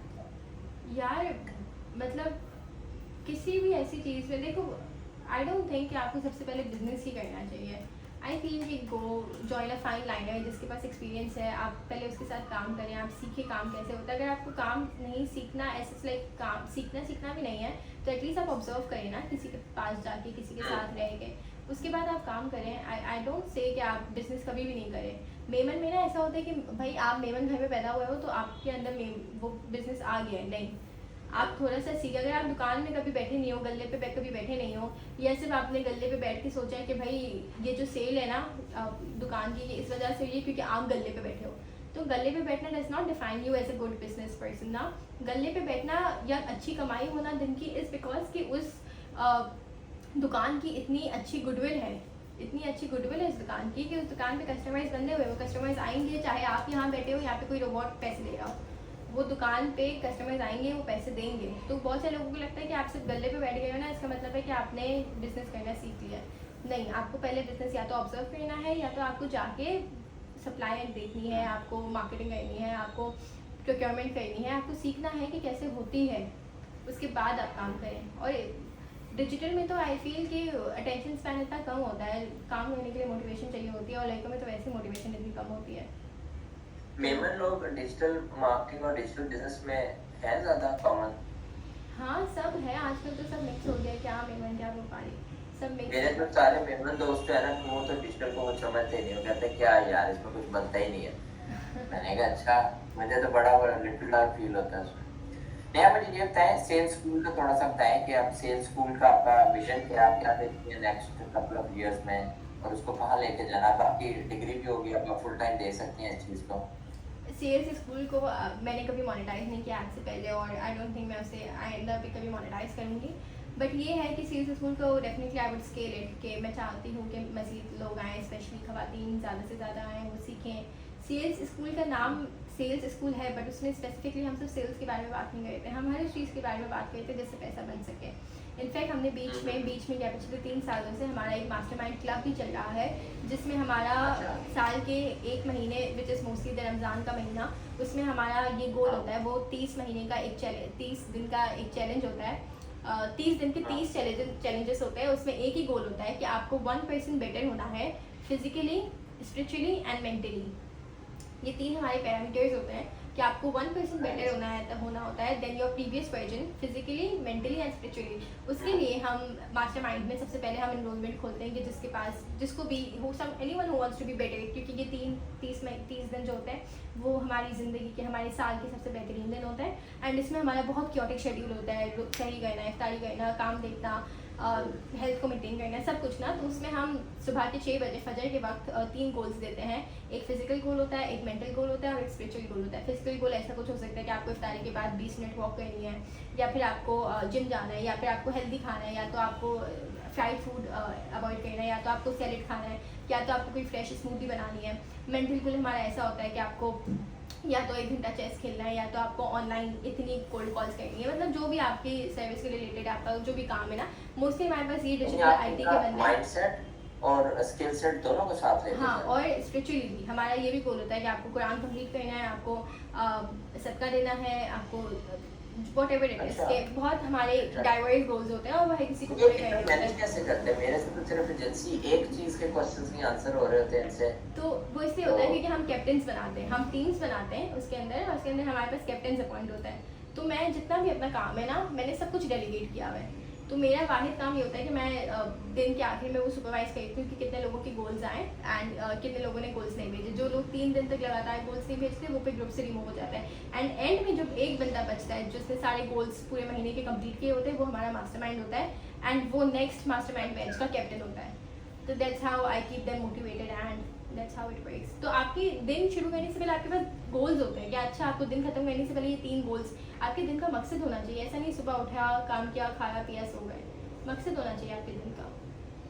और उसके बाद आप अकाउंटेबल होते हैं, किसी को जवाब देने। वो कैप्टन होते हैं ना, वो आपसे पूछते हैं कि आपने ये किया, और प्रूफ भी मांगते हैं हमसे। वैसा नहीं येस नो, हम प्रूफ मांगते हैं कि अच्छा, अगर आपने कुरान पढ़ा तो आप पिक्चर भेजें, अगर आपने 5 वक्त की नमाज पढ़ी तो आप जा नमाज की पिक्चर भेजें, अगर आपने हेल्दी खाया तो आप अपनी सैलेड की प्लेट की पिक्चर भेजें।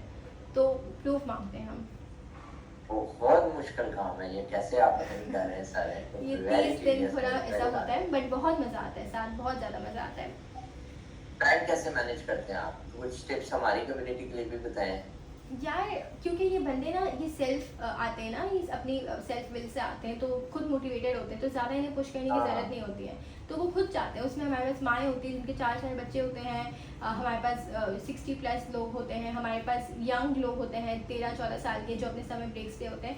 तो डाइवर्स ऑडियंस आती है, कुछ अपने एक्सपीरियंस। उसके बाद हम इस्लामिक डिबेट्स भी करते हैं, जैसे बीच में जीनोसाइड का बहुत कॉन्सेप्ट था, फेमिनिज्म का बहुत ज़्यादा टॉपिक हाईलाइट पे था, तो हम डिबेट्स करते हैं, लोगों के परसेप्शंस मांगते हैं। तो अब 13 साल का बच्चा कैसे सोचता है, 60 साल की औरत कैसे सोचती है, बहुत मज़ा आता है। तो लोगों को मज़ा आता है, इसलिए वो खुद रहते हैं, एंड वो कोशिश करते हैं कि वो ग्रुप से ना निकाले जाए। तो वो बाकायदा गोल्स भेजते हैं, टाइम पे भेजते हैं, वो रिक्वेस्ट करते हैं कि सॉरी आज गोल मिस हो गया, कल हम भेज देंगे।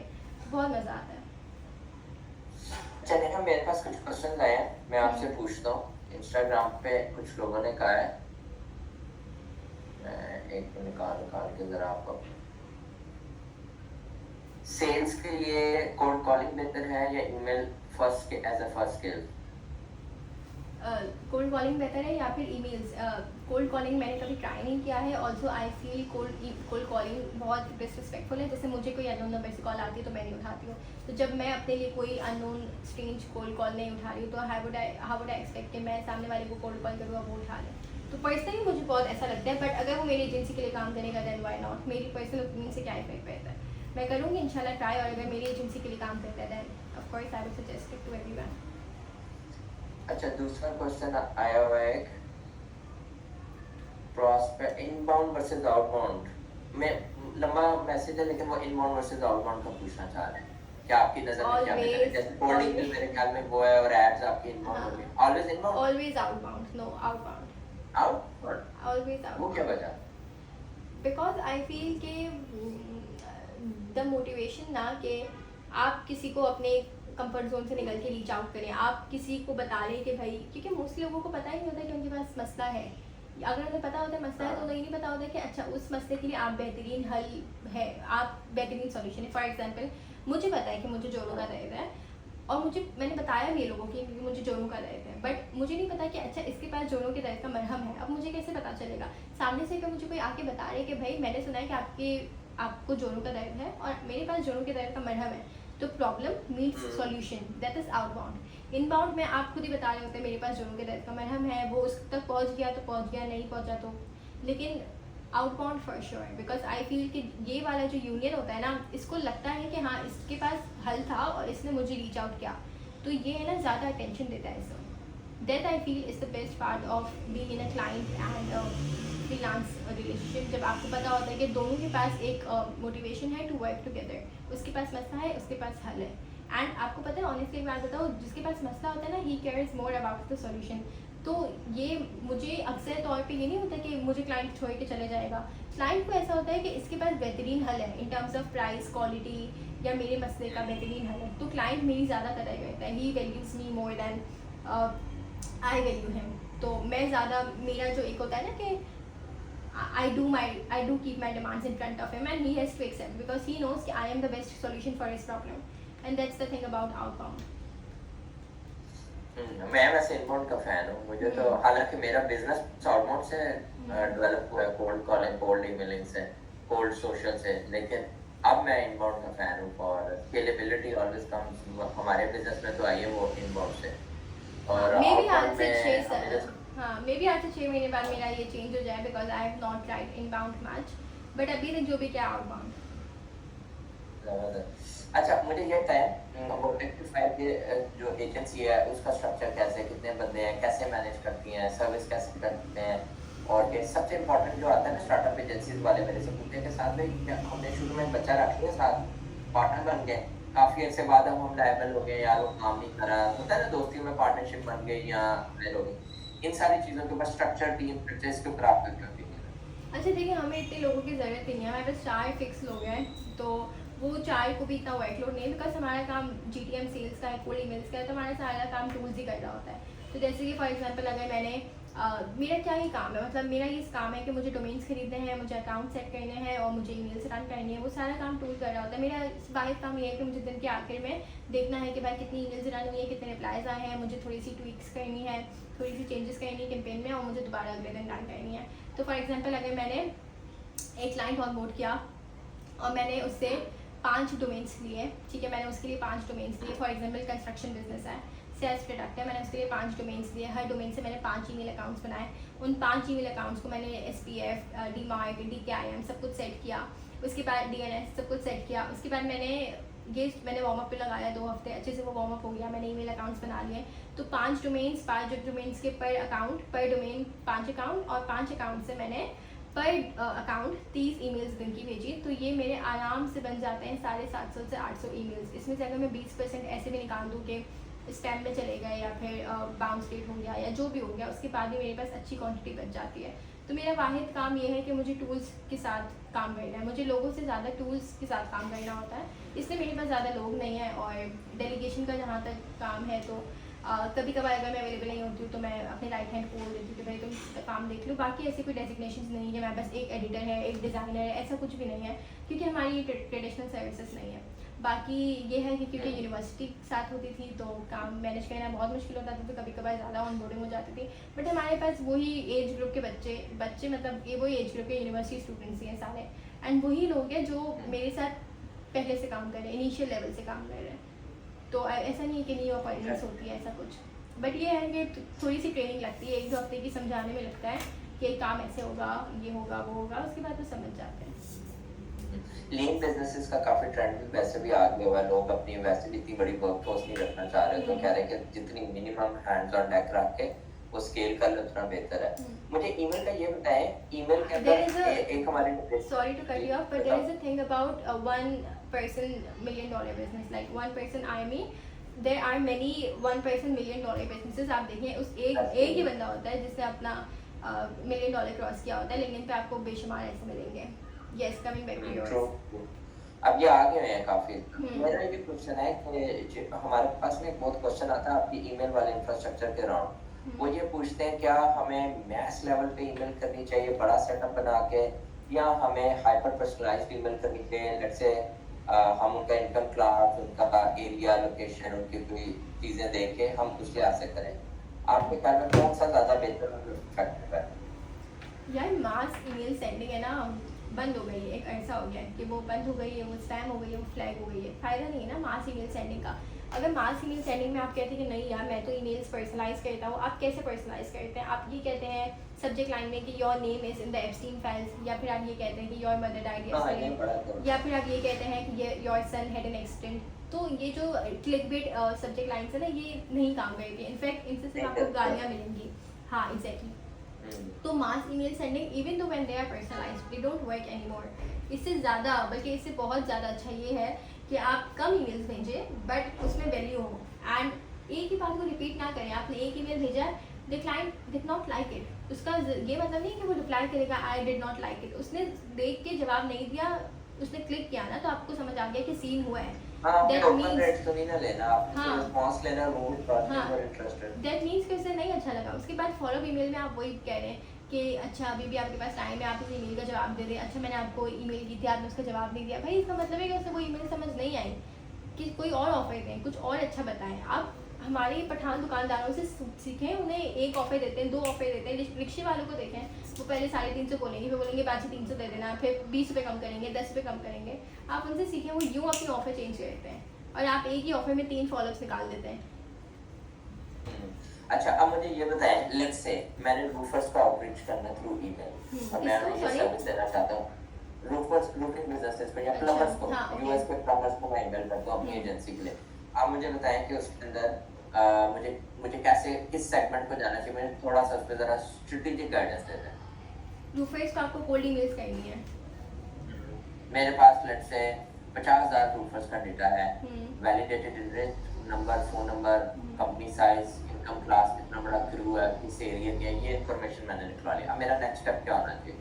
अच्छा देखो, डेटा निकालना एक चीज़ है और इन्रिचमेंट एक चीज़ है। डेटा आपने निकाल दिया, ठीक है, आपने फिल्टर्स लगा लिए, अच्छा लोकेशन ये होनी चाहिए यूएस की, अच्छा वो रूफर्स की कंपनी में एटलीस्ट 500 से 1000 एम्प्लॉयज़ होने चाहिए, अच्छा उनकी एनुअल रेवेन्यू इतना होना चाहिए, वट एवर, ठीक है, आपने फिल्टर्स डाले हैं, आपने निकाल लिया, ठीक है डेटा।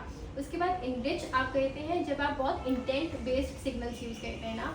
इंटेंट बेस्ड सिग्नल्स का मतलब ये है कि उन बिजनेसेस को, मुझे उन बिजनेसेस का डेटा चाहिए जिन्होंने पिछले 6 महीने में हायरिंग की हो, या मुझे उन बिजनेसेस का डेटा चाहिए जिन्होंने पिछले 6 महीने या 1 साल में कोई फंडिंग राउंड किया हो, फंडिंग उठाई हो, या मुझे उन बिजनेसेस का डेटा चाहिए जिनके CEOs या जिनके C-लेवल एग्जीक्यूटिव्स लिंक्डइन पे प्रेजेंट हो और एक्टिव हो, या मुझे उन लोगों का डेटा चाहिए जिनकी लिंक्डइन पे कोई जॉब ओपनिंग हो, मतलब उन कंपनीज का जिन्होंने लिंक्डइन पे कोई जॉब ओपनिंग डाली हो। ये वाली जो इनरिचमेंट होती है ना, specific, targeted and intent based, ये बहुत ज़रूरी होती है। तो आपको पता चलता है कि अच्छा ऐसे बिजनेसेस जो ऑलरेडी आपके जैसे लोग ढूंढ रहे हैं, तो जब आप उनका डेटा निकालते हैं ना तो आपके लिए चीज़ें आगे चल के बहुत आसान हो जाती है। मैंने ऐसा डेटा निकाला जो मुझे पता है ऑलरेडी सॉल्यूशन ढूंढ रहा है, ऑलरेडी मुझे ढूंढ रहा है, मुझे सिर्फ उन्हें पिन करना है, ठीक है। मुझे पता है कि ये डेटा कहाँ से मिलेगा? ये डेटा आपको अपोलो से मिल सकता है, क्ले से मिल सकता है। नहीं अपोलो से तो आ गया ना मेरे पास, अपोलो से लेट से आ गया। इनरिचमेंट ये क्ले से हो सकते हैं। इंस्टेंटली अब आपको इनरिचमेंट ऑफर करता है, इंस्टेंटली पे आप जाएं, आप ये सारे इंटेंट बेस्ड सिग्नल से इनरिच कर सकते हैं। इंस्टेंटली का एआई है, आप उसे बोले कि मुझे इस क्राइटेरिया पे इनरिचमेंट चाहिए, वो सब हो सकती है। उसके बाद आपके पास डेटा आ गया, लिंक्डइन वगैरह से जाके देख रहा था उसके वो फेसबुक से सब देख रहा कनेक्टेड होते हैं, वो सब इंटरकनेक्टेड होते हैं। एपीआईस आप लिंक्डइन की लगा सकते हैं, इंस्टेंटली की एपीआई आप यूज़ कर सकते हैं लिंक्डइन पे, ठीक है। उसके बाद Claude is also very sufficient in extracting the data. Claude को आप बोले, वो आपको इंटेंट बेस्ड सिग्नल्स निकाल देगा। अच्छा, कमिंग बैक टू दिस, ठीक है। Next step. हाँ, अब मेरी एनर्जी डाउन हो रही है, 12 बज गए। अच्छा, हमने रैप अप करें एंड आपका हो गया, इसके अंदर एनरिचमेंट होगी। नेक्स्ट स्टेप क्या होगा? एनरिचमेंट हो गई आपकी। उसके बाद आपने देखिए, अब जैसे अगर आपने 1000 लोगों का डेटा निकाला है तो 1000 के 1000 आपके पास वैलिडेटेड, एक्टिव या वेरीफाइड नहीं होंगे, ठीक है। उनमें से बहुत सारे ऐसे होंगे जो या तो डेड होंगे, या तो इनएक्टिव होंगे, या तो इररेलेवेंट होंगे, या तो आउट ऑफ ऑफिस होंगे, या तो जिनका पर्सनल ईमेल एड्रेस आपको मिल गया होगा। आपको हमेशा ऑफिस ईमेल एड्रेस निकालना होता है ना, तो कुछ लोगों का पर्सनल ईमेल एड्रेस भी आ गया होता है। तो वो सारी फिर आप है ना वेरिफिकेशन,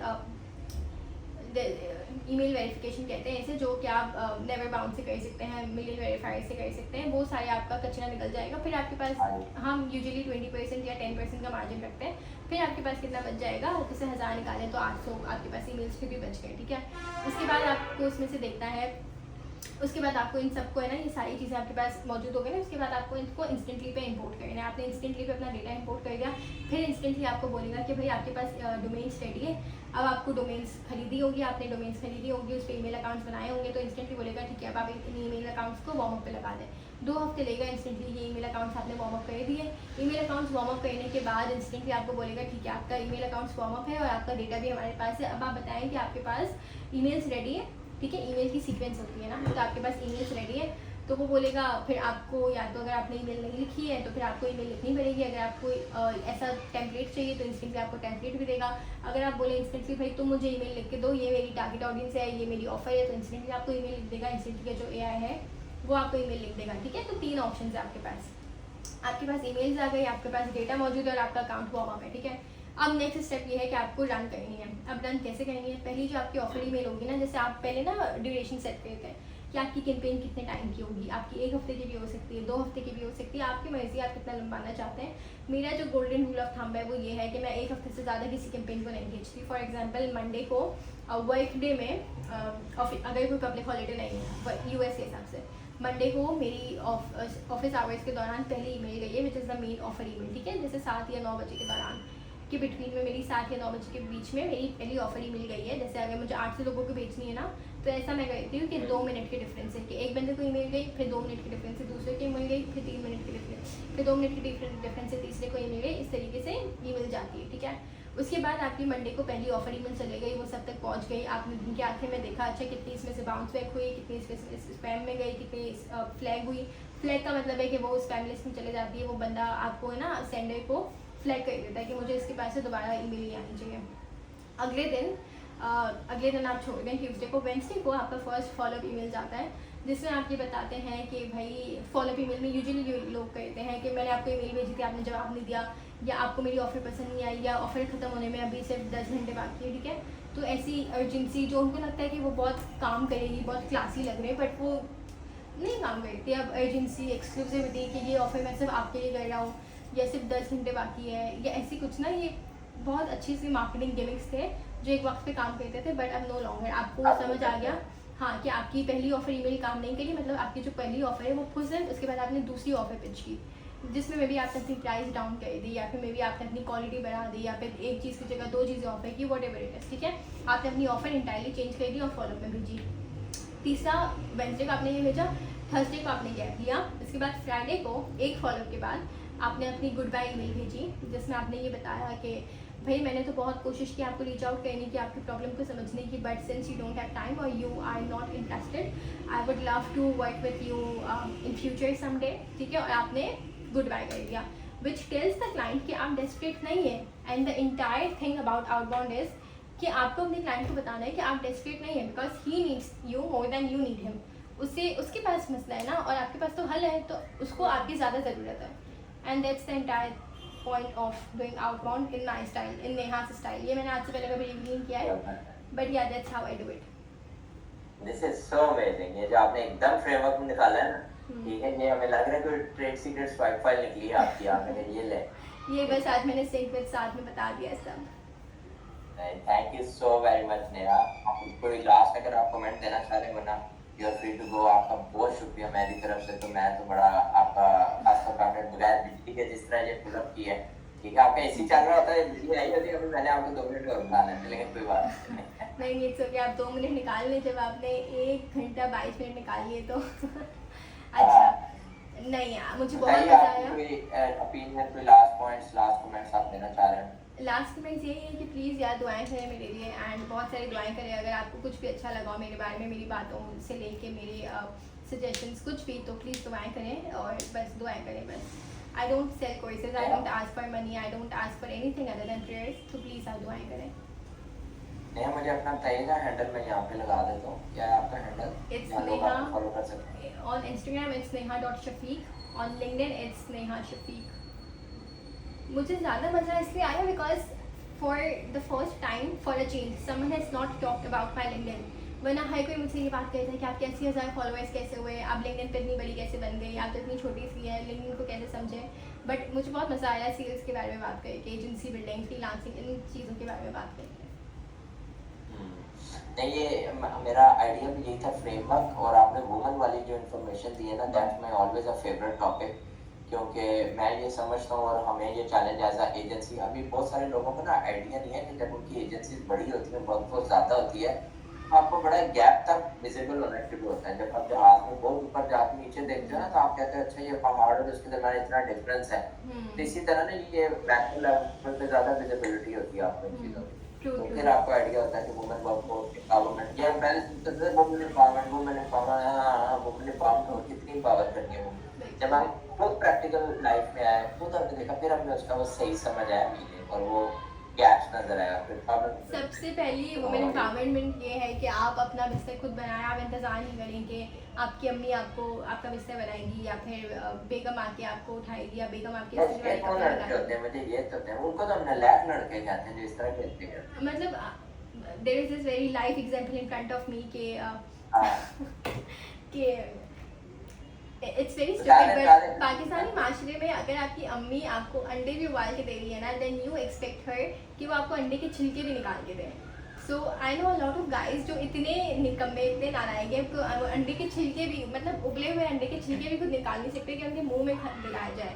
तो मतलब पहली वुमेन एम्पावरमेंट ये होगी कि आप अपनी घर की खवातीन पे डिपेंडेंट नहीं हो कि वो आपने खाना खाया, आपने बर्तन रख दिया, आप जाके वॉश कर दें। सिंक में कितनी देर लगती है? 2 मिनट लगती है। बाहर तो आपके सारे काम करते हैं, बाहर तो आप झाड़ू भी साफ़ करते हैं, लेट्रिन भी साफ़ करते हैं, सारे काम करते हैं। बट यहाँ पे हमें बहुत शर्म आती है कि घर में खवातीन हैं।